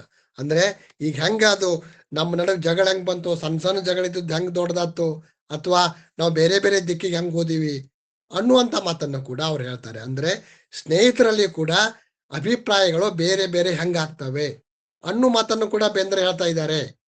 ಅಂದ್ರೆ ನಾವು ಯಾವಾಗಲೂ ಕೂಡ ಇದನ್ನ ನಾವು ಒಂದು ಉದ್ದೇಶ ಕಟ್ಟಿರ್ತೀವಲ್ಲ, ಅದು ಯಾವಾಗಲೂ ಹಂಗೆ ಇರ್ಬೇಕಂತಲ್ಲ. ಅಂದ್ರೆ ಅಭಿಪ್ರಾಯ ಭೇದಗಳು ಬರಬಹುದು, ಅದನ್ನ ಎದುರಿಸುವಂತ, ಅಂದ್ರೆ ನಾವು ಈ ಭಿನ್ನ ಮತ ಅಂತೇವಲ್ಲ, ಆ ಭಿನ್ನ ಮತ ಯಾವಾಗಲೂ ಇರಬೇಕು ಅನ್ನುವಂತ ಮಾತನ್ನು ಕೂಡ ಬೇಂದ್ರೆ ಅವ್ರು ಹೇಳ್ತಾ ಇದ್ರು. ಅಂದ್ರೆ ಯಾರೇ ನಾವು ಒಂದು ಅವ್ರು ಹೇಳಿದ್ರು ಕೂಡ ಅದೇ ಫೈನಲ್ ಅಂತಲ್ಲ, ಅದನ್ನ it can be questioned and you tell it how it has been done ಅನ್ನುವಂತ ಮಾತನ್ನು ಕೂಡ ಅವ್ರು ಹೇಳ್ತಾ ಇದ್ರು. ಅಂದ್ರೆ ಆ ಡಾಕ್ಟರ್ ವಿಕ್ರ ಗೋಕಾಕ್ ಅವರು ಅದನ್ನೆಲ್ಲ ಗೆಳೆಯರ ಗುಂಪಿನಲ್ಲಿ ಏನೇನಾಯ್ತು ಅಂತ ಅನ್ನೋ ಮಾತನ್ನು ಕೂಡ ಅವರೆಲ್ಲ ಆ ಭಿನ್ನಾಭಿಪ್ರಾಯಗಳನ್ನು ಎಲ್ಲ ವಿವರಿಸಿದ್ದಾರೆ. ಆಮೇಲೆ ಅದ್ರಾಗ ಅವ್ರು ಹೇಳ್ತಾರೆ, ನಾವು ಹರಿಯುವ ನೀರಿನ ಮೇಲೆ ಹರಗೋಲ ಮನೆ ಕಟ್ಟಿ ಗೊತ್ತಿಲ್ಲದೆ ನಲ್ಲೆ ಹೊರಟಿಹೆವು. ಅಂದ್ರೆ ಎಲ್ಲಿ ಹೋಗ್ತಾ ಇದ್ದೇವೆ ಗೊತ್ತಿಲ್ಲ, ಮುಂದೆ ಏನು ದಾರಿ ಎಲ್ಲಿಗಿದೆ, ಅಥವಾ ನಮ್ಮ ನೌಕರಿ ಕಾಯಮೇನು, ನಮ್ಮ ಮಕ್ಕಳ ಆರೋಗ್ಯ ಎಲ್ಲ ನಾವು ಸರಿಯಾಗಿ ನೋಡ್ಕೊಳಕ್ ಆಗತ್ತೆ ಇಲ್ಲೋ ಅದು ಗೊತ್ತಿಲ್ಲ, ಅದನ್ನ ನೋಡ್ತಾ ಇದ್ದೀವಿ. ಅಂದ್ರೆ ಹೇಳ್ತಾವಿ, ಕುದಿ ಹೆಸರು ಬರದೀರೆ ಚಳಿ ಬಿಸಿಲು ಉಣದೀರೆ ಪರಿಪಾಕವೆಂಬುದು ಎಂತಹದು ಅಂತ. ಹಾಗಾಗಿ ಅದು ನಾವು ಈ ಹೆಸರು ನೀರು ಕುದಿಲಾರ್ದ ಅಕ್ಕಿ ಹಾಕಕ್ಕಾಗಲ್ಲ, ಅಥವಾ ಅಕ್ಕಿ ಹಣ್ಣಾಗಲ್ಲ. ಹಾಗಾಗಿ ಅವ್ರು ಏನಂತಾರೆ, ಅದು ಅಕ್ಕಿ ಕುದಿಬೇಕದು, ಅವಾಗ ಹಣ್ಣಾಗ್ತದ. ಚಳಿ ಬಿಸಿಲು ಉಣ್ದೇ ಇದ್ರೆ ಮೈ ಹಂಗ ಗಟ್ಟಿ ಆಕತಿ. ನಮ್ಮ ತನು ಅನ್ನೋದು ಗಟ್ಟಿ ಆಗ್ಬೇಕಾದ್ರೆ ಅದು ಚಳಿನೂ ಉಣ್ಬೇಕು, ಬಿಸಿಲು ಉಣ್ಬೇಕು, ಅದು ಶೀತ ಗಾಳಿನೂ ಬಡಿಬೇಕು, ಜ್ವರನೂ ಬಡಿಬೇಕು, ಥಂಡಿನೂ ಬಡಿಬೇಕು ಅನ್ನುವಂತ ಮಾತನ್ನು ಕೂಡ ಅವ್ರು ಹೇಳ್ತಾರೆ. ಹೀಗಾಗಿ ಮುಗಿಲ ಹೂವಿನ ಜೇನ ನೆನೆಸಿ ಹಗಲ ಕಳೆಯಬೇಕ ಇಲ್ಲಿ, ಬಯಲ ತೊರೆಯ ನೀರ ಕಂಡು ಬಯಕೆ ತೀರಿಸಬೇಕ ಇಲ್ಲಿ, ಹಿಂದ ತಿರುಗುವರೇನ ಚದುರಿ ಬಂದ ಹಾದಿಗೆ ಹೋಗುವರೇನ, ರೆಂಬಿ ನಂಬಿಕೆ ಏಸು ಇನ್ನು ಇಂಬೀಲಿ ಮುಗಿಲ ಮನಿಯ ಹುಡುಕು ಅಂತ. ಅಂದ್ರ ಈಗ ನಾವು ಬಂದ ದಾರಿಗೆ ನಾವು ಮುಂದೆ ಬಂದೇವಿ, ಅದು ಹೆದರ್ಕೊಂಡು ಹಿಂದೆ ಹೋಗ್ಬಾರ್ದು ಅನ್ನುವಂತ ಮಾತನ್ನು ಕೂಡ ಹೇಳ್ತಾರೆ. ಬಂದ ಹಾದಿಗೆ ಹೋಗುವರೇನ, ಬಂದ ಹಾದಿಗೆ ಈಗ ನಮ್ಗೆ ಬ್ಯಾಡ ಆಗುದಿಲ್ಲ, ನಮ್ ಕಡೆಯಿಂದ ಅಂತ ಹೊಳ್ಳಿ ಹೋಗಕ್ಕತ್ತೇನು, ನಮಗೊಂದು ಏನು ಕೆಲಸ ಕೊಟ್ಟಿದ್ದಾರೆ, ಕೊಟ್ಟ ಕುದುರೆಯ ನೀರೆಲ್ಲರಿಯದೆ ಮತ್ತೊಂದು ಕುದುರೆಯ ಏರು ಬಯಸುವನು ವೀರನು ಅಲ್ಲ ಧೀರನು ಅಲ್ಲ ಅನ್ನುವಂತ ಮಾತು ಬರ್ತದಲ್ಲ. ಹಂಗೆ ನಾನು ಏನು ನನ್ನ ವೃತ್ತಿಗೆ ಬಂದಿದ್ದೀನಿ, ಏನು ಕೆಲ್ಸಕ್ಕೆ ಬಂದಿದ್ದೀನಿ, ಏನು ಕಾವ್ಯ ಕರ್ಮ ಮಾಡ್ತಾ ಇದ್ದೀನಿ, ಅದನ್ನ ಬ್ಯಾಡ ಅಂತ ಬಿಟ್ಕೊಡಕ್ ಏನೋ ಕಷ್ಟ ಆದ್ರೆ ಅನ್ನುವಂತ ಮಾತನ್ನು ಕೂಡ ಅವ್ರು ಹೇಳ್ತಾರೆ ಅಂತ. ಹಾರಿದಂಗ ಮುಂದ ದಾರಿಗರಿಲ್ಲ ಇಲ್ಲಿ. ನಾವು ಹೆಂಗ ಮುಂದೆ ಹೋಗ್ತೇವೆ ದಾರಿಗೆ, ಹಂಗ ಯಾರು ದಾರಿ ಹೋಗ್ರು ಯಾರು ಇರಲ್ಲಂತೆ. ನೋಡಿ ಎಷ್ಟು ಅವ್ರ ಅನುಭವದ ಮಾತಿದೆ. ಅಂದ್ರೆ ಬೇಂದ್ರೆ ಅವ್ರು ಏನ್ ಹೇಳ್ತಾರೆ, ನಾವು ಯಾವಾಗಲೂ ನಮ್ ಜೋಡಿ ಎಲ್ಲರೂ ಹೋಗ್ಬೇಕಾದ್ರು ನಾವೀಗ ಅವಾಗ ನಮ್ಮ ಯಾರು ಸ್ನೇಹಿತರು ನಮ್ ಜೋಡಿ ಇರ್ಬೇಕಂತ ಕರಿತೇವಿ, ಅದ್ರ ಸ್ನೇಹಿತರು ಬರ್ತಾರೆ ಅಂದ್ರೆ ಅವ್ರು ಜನ ನಮ್ ಜೊತೆ ಇದ್ದಷ್ಟು ನಮ್ಗೆ ಚಲೋ ಅನ್ಸುತ್ತೆ. ಆದ್ರೆ ಅವ್ರ ಬೇಂದ್ರೆ ಅವ್ರು ಹೇಳ್ತಾರೆ, ಅದ್ರ ಗೊತ್ತಿದೆ ಅವ್ರಿಗೆ ಏನಂತ, ಹಾರಿದಂಗ ಮುಂದ ದಾರಿಗರಿಲ್ಲ ಇಲ್ಲಿ. ಅಂದ್ರೆ ಒಂದು ಹಕ್ಕಿಗೆ ಹೇಳ್ತಾ ಇದ್ದಾರೆ, ನೀ ಹೆಂಗೆ ಮ್ಯಾಲ ಹಾರ್ತಿಯಲ್ಲ, ಮ್ಯಾಲ ಹಾರಿದಷ್ಟು ಮತ್ತೆ ನಿನಗೆ ಜೊತೆಗಾರರು ಇರುವುದಿಲ್ಲ. ಆ ಜೊತೆಗಾರ ಇರುವುದಿಲ್ಲಲ್ಲ, ಅದಕ್ಕೆ ಬೇಸರವಿಲ್ಲದ ರೆಕ್ಕೆ ಬಡಿಯೇ. ನಾವು ಬ್ಯಾಸರ ಇಲ್ದಂಗೆ ನಾವು ರೆಕ್ಕೆ ಬಡಿಬೇಕು ಅನ್ನುವಂತ ಮಾತನ್ನು ಕೂಡ ಅವರು ಹೇಳ್ತಾರೆ ಅಂತ. ಹಾಗಾಗಿ ಇದನ್ನ ಅವರು ಅಂದ್ರೆ ಒಂದು ನಾನು ನೀನು ಒಂದು ಕಲ್ಯಾಣದ ಕೆಲಸ ಅಂದ್ರೆ ಏನು, ಒಂದು ನಾವಿಬ್ರು ಕೂಡ ಒಂದು ಆತ್ಮ ಕಲ್ಯಾಣ, ನಮ್ಮಿಬ್ಬರ ಒಂದು ಆತ್ಮ ಕಲ್ಯಾಣ ಇದರಲ್ಲ ಇದೆ. ನಾವಿಬ್ರು ಕೂಡ ಒಂದಾಗಿರೋದು ಕೂಡ ನಮ್ಮ ಕಷ್ಟ ನಷ್ಟಗಳು ಏನೇ ಇದ್ರೂ ಕೂಡ ನಮ್ಮ ಆತ್ಮ ಕಲ್ಯಾಣದ ಸಲುವಾಗಿ ನಾವು ಕೂಡಿ ಇರಬೇಕಾಗಿದೆ. ಅದನ್ನ ನಾವು ಕೂಡಿ ನಾವು ಅದನ್ನು ಅನುಭವಿಸೋಣ. ಅದ್ರ ಬರೀ ನಗೋಣ. ಅಂದ್ರೆ ಅವರಷ್ಟು ಏನು ಅದನ್ನ ರಂಜನೆ ಮತ್ತು ಏನು ನಾವು ಅನುಭವ ಅಮೃತ ಎಲ್ಲವನ್ನೂ ಕೂಡ ಅದರ ಸವಿತಾರೆ. ವಿಷ ಅಂದ್ರೆ ಎಲ್ಲವನ್ನು ಕೂಡ ಅಮೃತ ಮತ್ತು ಅದು ಆ ಗರಳು ಅದನ್ನ ಎರಡೂ ಕೂಡ ಅವರ ಜೀವನದಲ್ಲಿ ಬರ್ತದೆ ಅನ್ನುವಂತ ಮಾತು ಕೂಡ ಇದೆ. ಹಾಗಾಗಿ ಅವರ ಮೇಘದೂತ ಪದದಲ್ಲಿ ಕಾಳಿದಾಸನ ಮೇಘದೂತ ಏನು ಅವರು 1943 ಒಳಗ ಅನುವಾದ ಮಾಡಿದ್ದಾರೆ. ಅದರಲ್ಲಿ ಕೂಡ ಒಂದು ಇಂಥ ಒಂದು ಮಾತು ಬರ್ತವೆ. ಅದ್ರಾಗ ಏನ್ ಬರ್ತದೆ ನೋಡಿ, ಅನ್ನ ಪ್ರಾಣಗಳ ಮಿಥುನದಂತೆ ಮೈ ಎರಡು ಕಲೆತು ಬೆರೆತು. ಅನ್ನ ಪ್ರಾಣಗಳ ಮಿಥುನದಂತೆ ಮೈ ಎರಡು ಕಲೆತು ಬೆರೆತು, ವನದ ಕಾವಿನಲ್ಲಿ ಕಾಮವಾಗಿ ಮನದಾಚೆಗೇನು ಅರಿತು, ಚಿತ್ತದಲ್ಲಿ ನಿಷ್ಕಾಮರತಿಯ ರಸಪಾಕವಾಗಿ ನಿಂತು, ಧಾರೆಗೆಡದೆ ಭಗವಂತನಲ್ಲಿ ಚಿರಭಕ್ತಿಯಾಗಿ ಬಂತು. ಕಾಳಿದಾಸನ ಕಡಲ ಮುತ್ತು ಮಾಲೆಯ ನಿತ್ತೆ ಮುಡುಪನೊಪ್ಪಿದೆ ಎಂದು ಮುಕ್ತಳಾಗು ಓ ಯಕ್ಷಿ ಚೈತ್ಯಾಕ್ಷಿ ಚೆನ್ನೆ ಹೃದಯದ ಸಾಕ್ಷಿ ನನ್ನ ಕಲ್ಯಾಣಕ್ಕೆ ಯುಕ್ತಳಾಗು. ಅಂದ್ರೆ ನನ್ನ ಕಲ್ಯಾಣ ನಿನ್ನಿಂದ ಆಗುದಿದೆ. ನನ್ನ ಕಲ್ಯಾಣ, ನನ್ನ ಬಿಡುಗಡೆ ಅಥವಾ ನನ್ನ ಒಂದು ಆನಂದ, ನನ್ನ ಅನುಭೂತಿ, ನಾನು ಕಂಡುಕೊಳ್ಳುವಂತ ಅನುಭೂತಿ, ಆ ಅನುಭವ ಏನಾಗಬೇಕಾಗಿದೆ ಅದು ಹೆಂಡತಿಯಿಂದ ದೊರೆಯಬೇಕಾಗಿದೆ ಅನ್ನುವಂತ ಮಾತನ್ನು ಕೂಡ ಬೇಂದ್ರೆ ಅವರು ಹೇಳ್ತಾರೆ. ಹೀಗಾಗಿ ಆ ರೀತಿಯಲ್ಲಿ ನಾವು ಏನ್ ಮಾಡ್ತಾ ಇದ್ದೀವಿ, ಈ ಬೇಂದ್ರೆ ಪದ್ಯವನ್ನು ಕೂಡ ನಾವು ಅದನ್ನ ನೋಡ್ಬೇಕಾಗಿದೆ ಅನ್ನುವಂಥ ಮಾತು ಕೂಡ ಬಹಳ ಮುಖ್ಯ. ಆಮೇಲೆ ಇದರ ಈ ಭಾಷೆಯ ಈ ಸಖಿಗೀತದ ಭಾಷೆಯ ಸೌಂದರ್ಯದ ಬಗ್ಗೆ ಒಂದೆರಡು ಮಾತು. ಅದರ ಈ ಶಬ್ದ ಧ್ವನಿ, ಅದರ ಪುನರುಕ್ತಿ, ಆಮೇಲೆ ಅದರ ಶ್ಲೇಷೆ, ಅದರ ಕಾವ್ಯದ ಬೆಡಗು, ಅದನ್ನ ಆಮೇಲೆ ಆಡು ನುಡಿ, ಈ ಗಾದೆ ಮಾತು, ಇವನ್ನೆಲ್ಲ ಅವರು ಬೇಂದ್ರೆ ಅವರು ತರುವಂತ ಪರಿ ಏನಿದೆಯಲ್ಲ ಅದು ಅವರ ಕಾವ್ಯವನ್ನ ವಿಶಿಷ್ಟವಾಗಿಸ್ತದೆ ಯಾವಾಗಲೂ ಕೂಡ. ಹಾಗಾಗಿ ಆ ರೀತಿಯಲ್ಲಿ ಅವರು ಅಂದ್ರೆ ಒಂದು ಕಾವ್ಯ ಯಾವ ರೀತಿ, ಪೊಯಿಟ್ರಿ ಯಾವ ರೀತಿ ಇರಬೇಕು ಅನ್ನೋದನ್ನು ಕೂಡ ಅವ್ರು ಹೇಳ್ತಾರಂತ. ಹಾಗಾಗಿ ಅದನ್ನ ಆ ಶ್ಲೇಷೆ ಬಳಸೋದಾಗ್ಲಿ, ಅವರ ಪುನರುಕ್ತಿ, ಆ ಮಾತಿನ ಪುನರುಕ್ತಿ, ಆ ಕಾವ್ಯದ ಪ್ರಾಸ ಪುನರುಕ್ತಿ, ಅಲ್ಲಿ ಅವರು ಬರುವಂತ ಅಂದ್ರೆ ಎಷ್ಟು ಅವರು ಆ ಒಂದು ಅನುಭವಜನ್ಯವಾಗಿ ಪದ್ಯವನ್ನ ಕಟ್ತಾ ಇದ್ರು ಅಂತ. ಹಾಗಾಗಿ ಆ ಕಾವ್ಯದ ಒಂದು ನೋಟ ಇದೆಯಲ್ಲ, ಅದು ಕಟ್ಟಿಕೊಡುವಂತ ನೋಟ ಮತ್ತು ಆ ಭಾವ ಮತ್ತು ಬುದ್ಧಿ, ಈ ಅವರ ಕಾವ್ಯ ಬುದ್ಧಿ ಮತ್ತು ಭಾವದ ಆಲಿಂಗನ ಅಂತ, ವಿದ್ಯುತ್ ಆಲಿಂಗನ ಅಂತ ಹೇಳ್ತಾರೆ ನೋಡಿ. ಅಂದ್ರೆ ಈ ರೀತಿ ಎರಡು ಅದು ಏನು ಅವನ್ನ ಬೇರ್ಪಡಿಸಲಾರದ ರೀತಿಯಲ್ಲಿ ಅವ್ರು ಏನ್ ಮಾಡ್ತಾರೆ, ಅವನು ಬೆಸಿತಾರೆ. ಬುದ್ಧಿ ಮತ್ತು ತಮ್ಮ ಅನುಭವ ಮತ್ತು ಆ ಭಾಷೆಯನ್ನ, ಅಂದ್ರೆ ಆ ಕಾವ್ಯದ ಆಶಯ ಮತ್ತು ಆಕೃತಿ, ಈ ಆಶಯ ಮತ್ತು ಆಕೃತಿ, ಭಾಷೆ ಮತ್ತು ಆ ಶಿಲ್ಪ, ವಸ್ತು ಮತ್ತು ಅದು ಶಿಲ್ಪ, ಎರಡನ್ನು ಕೂಡ ಅವರು ಕಟ್ಟಿಕೊಡುವಂತ ಪರಿ ಏನಿದೆಯಲ್ಲ ಅದು ಬಹಳ ಬಹಳ ಒಂದು ಅವರ್ಣನೀಯವಾಗಿರ್ತದೆ. ಅಂದ್ರೆ ಅದನ್ನ ಹೇಳಲಿಕ್ಕೆ ಅಂದ್ರೆ ಅವರು ಅಷ್ಟೊಂದು ಉತ್ಕಟವಾಗಿ ಅಂದ್ರೆ ಅದನ್ನ ಬಿಟ್ಟು ಬೇರೆ ರೀತಿ ಇದನ್ನ ಹೇಳಲಿಕ್ಕೆ, ಇದನ್ನ ಈ ರೀತಿ ಹೇಳಲಾರದೆ ಮತ್ತೊಂದು ರೀತಿಯಲ್ಲಿ ಹೇಳಲಾಗದು ಅನ್ನುವ ರೀತಿಯಲ್ಲಿ ಬೇಂದ್ರೆ ಅವರು ತಮ್ಮ ಕವಿತೆಗಳನ್ನೆಲ್ಲ ಬರಿತಾ ಇದ್ರು ಅನ್ನುವಂಥ ಮಾತು.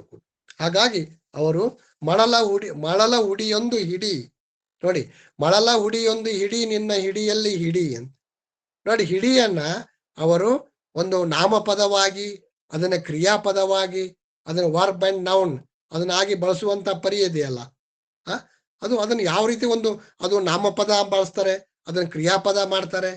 ಮಳಲ ಹುಡಿಯೊಂದು ಹಿಡಿ ನಿನ್ನ ಹಿಡಿಯಲ್ಲಿ ಹಿಡಿ ಅನ್ನುವಂಥದ್ದು.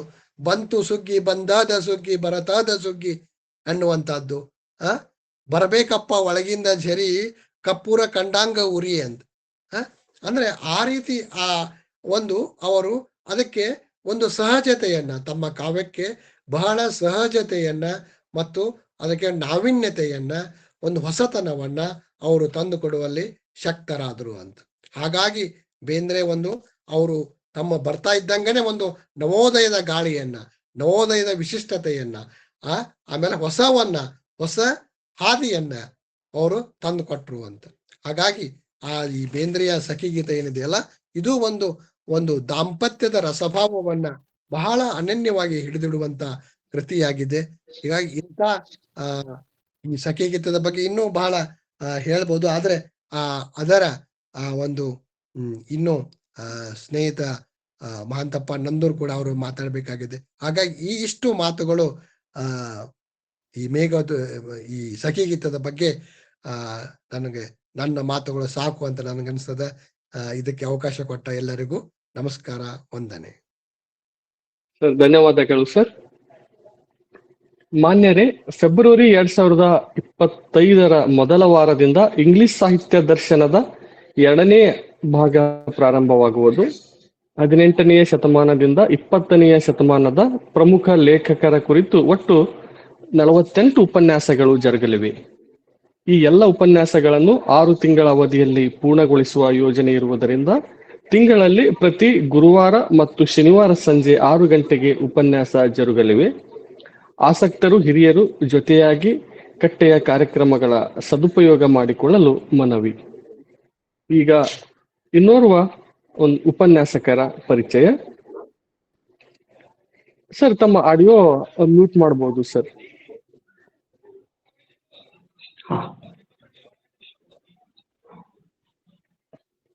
ಮಹಾಂತಪ್ಪ ನಂದೂರ್ ಇವರು ಕಲಬುರಗಿ ಭಾಗದವರು. ಗುಲ್ಬರ್ಗಾ ವಿಶ್ವವಿದ್ಯಾನಿಲಯದಿಂದ ಅರ್ಥಶಾಸ್ತ್ರದಲ್ಲಿ MA ಮುಗಿಸಿದರು. 1992ರಿಂದ ರೈಲ್ವೆ ಇಲಾಖೆಯಲ್ಲಿ ಸೇವೆ ಸಲ್ಲಿಸುತ್ತಾ ಪ್ರಸ್ತುತ ಸಹಾಯಕ ಹಣಕಾಸು ಸಲಹೆಗಾರರಾಗಿ ಕೆಲಸ ನಿರ್ವಹಿಸುತ್ತಾ ಹುಬ್ಬಳ್ಳಿಯಲ್ಲಿ ವಾಸವಾಗಿದ್ದಾರೆ. ಇವರ ಒಟ್ಟು 8 ಕೃತಿಗಳು ಪ್ರಕಟ ಆಗಿವೆ. ಅದರಲ್ಲಿ ಒಂದು ಕಥಾ ಸಂಕಲನ, ಒಂದು ಲೇಖನ ಸಂಗ್ರಹ, ಇನ್ನೊಂದು ಜೀವನ ಚರಿತ್ರೆ ಮತ್ತು 5 ಕವನ ಸಂಗ್ರಹಗಳು. ಕಾವ್ಯ ಇವರ ಆಸಕ್ತಿಯ ವಿಷಯ. ಇವರ ಕಲ್ಯಾಣವೆಂಬ ಪ್ರಣತಿ ಕೃತಿಗೆ ಡಾಕ್ಟರ್ DS ಕರ್ಕಿ ಕಾವ್ಯ ಪ್ರಶಸ್ತಿ ಮತ್ತು ಅಮ್ಮ ಪ್ರಶಸ್ತಿ ಹಾಗೂ ಇತ್ತೀಚಿನ ಅವರ ಕಾವ್ಯ ಕೃತಿ ಅರಿವೇ ಪ್ರಮಾಣು ಅಕ್ಕನಾಗಮ್ಮ ಜೀವನ ಕಾವ್ಯ ಕೃತಿಗೆ ರಾಜ್ಯ ಮಟ್ಟದಲ್ಲಿ 6 ಪ್ರಶಸ್ತಿಗಳು ಸಂದಿವೆ. ಹಾಗೆ 2023ನೇ ವರ್ಷದ ಕೇಂದ್ರ ಸಾಹಿತ್ಯ ಅಕಾಡೆಮಿಯ ಅಂತಿಮ ಸುತ್ತಿನಲ್ಲಿ ಕೂಡ ಈ ಕೃತಿ ಇತ್ತು. ಈಗ ಸರ್ ಅವರ ಮಾತುಗಳು. ಸರ್, ದಯಮಾಡಿ. ಎಲ್ಲರಿಗೂ ನಮಸ್ಕಾರ. ವರಕವಿ ಬೇಂದ್ರೆಯವರ ಜನ್ಮದಿನದ ನಿಮಿತ್ತ ಧಾರವಾಡ ಕಟ್ಟೆ ಏರ್ಪಡಿಸಿರುವಂತಹ ಸಖಿಗೀತದ ಒಂದು ಮರು ಓದು ಅನ್ನುವ ಈ ಕಾರ್ಯಕ್ರಮದಲ್ಲಿ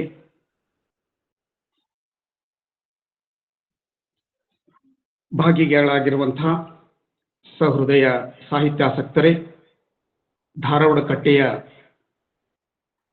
ಮುಖ್ಯಸ್ಥರಾದಂತಹ ಡಾಕ್ಟರ್ ಬಸವರಾಜ್ ಡೋಣೂರ್ ಸರ್ ಅವರೇ,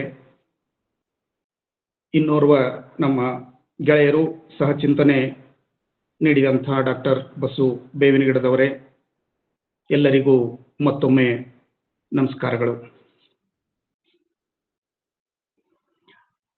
ಡಾಕ್ಟರ್ ಬಸವರಾಜ್ ಡೋಣೂರ್ ಅವರು ಆರಂಭದಲ್ಲೇನೆ ಒಂದಿಷ್ಟು ಪ್ರಾಸ್ತಾವಿಕ ಮಾತನಾಡಿ ಮತ್ತು ಡಾಕ್ಟರ್ ಬಸು ಬೇವಿನಗಿಡದವರು ಬೇಂದ್ರೆಯವರ ಕುರಿತಾಗಿಯೇ ಮಹಾಪ್ರಬಂಧ PhD ಮಾಡಿದ್ದರಿಂದ ಬಹಳ ಅಧಿಕೃತವಾಗಿ ಮಾತನಾಡಿದ್ದಾರೆ. ಹಾಗಾಗಿ ನನ್ನ ಕೆಲಸ ಬಹುಶಃ ಬಹಳ ಹಗುರು ಮಾಡಿದ್ದಾರೆ ಅಂತ ಹೇಳಿ ನಾನು ಅನ್ಕೊಂಡಿದ್ದೇನೆ. ಆದರೂ ಈ ಸಖಿಗೀತ ಒಂದು ವಿಶಿಷ್ಟವಾದಂಥ ಒಂದು ಕೃತಿ ಎನ್ನುವ ಕಾರಣಕ್ಕೆ ಬೇಂದ್ರೆಯವರ ಒಂದು ಜನ್ಮದಿನದ ಸಂಸ್ಮರಣೆಗಾಗಿ ಈ ಒಂದು ಕೃತಿಯ ಮರು ಓದು ಇಟ್ಟಿರುವುದು ಬಹಳ ಯೋಗ್ಯವಾದುದು ಅಂತ ಹೇಳಿ ನಾನು ಭಾವಿಸ್ತೇನೆ. ಬೇಂದ್ರೆಯವರ ಒಂದು ಕವಿತೆಯ ಸಾಲಿನಿಂದನೇ ನಾನು ನನ್ನ ಮಾತುಗಳನ್ನ ಆರಂಭಿಸಲಿಕ್ಕೆ ಇಚ್ಛೆ ಪಡ್ತೇನೆ. ಕವನ ಕಾಮಿನಿಯರ, ಕಳ್ಳರ, ಕುಡುಕರ, ಒಳ್ಳೆಯವರ ಜೀವನವ ಕದುಕಿದೆ. ಇದು ಸಖಿಗೀತದ 9ನೆಯ ಖಂಡದಲ್ಲಿ ಬರ್ತಕ್ಕಂಥ ಒಂದು ಸಾಲು. ಇಲ್ಲಿ ಕವನ ಮತ್ತು ಜೀವನ, ಕವನ ಕಾಮಿನಿಯರ, ಕಳ್ಳರ, ಕುಡುಕರ, ಒಳ್ಳೆಯವರ ಜೀವನವ ಕದುಕಿದೆ. ಕದುಕಿದೆ ಅಂತಕ್ಕಂಥ ಪದ ಬಳಸ್ತಾರೆ ಅವರು. ಕೆದಕಿದೆ ಅಲ್ಲ, ಕದುಕಿದೆ ಅನ್ನುವುದು ಅತ್ಯಂತ ಹದವಾಗಿ ಮುದವಾಗಿ ಅಲುಗಾಡಿಸಿದೆ.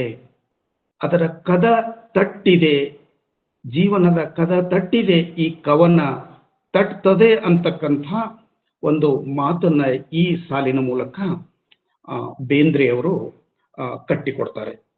ಇಲ್ಲಿ ಕಾಣುವ ಹಾಗೆ ಕವನ ಮತ್ತು ಜೀವನ 2 ಪದಗಳು. ಜೀವನದ ಮೇಲೆ ಅತ್ಯಂತ ತಲಸ್ಪರ್ಶಿಯಾಗಿ ಸಂಸ್ಕಾರ ನೀಡತಕ್ಕಂಥ, ಪರಿಣಾಮ ಕೊಡ್ತಕ್ಕಂಥ ಸಂಗತಿ ಯಾವುದಾದರೂ ಆಗಿದ್ದರೆ ಅದು ಕವನ ಆಗಿರ್ತದೆ.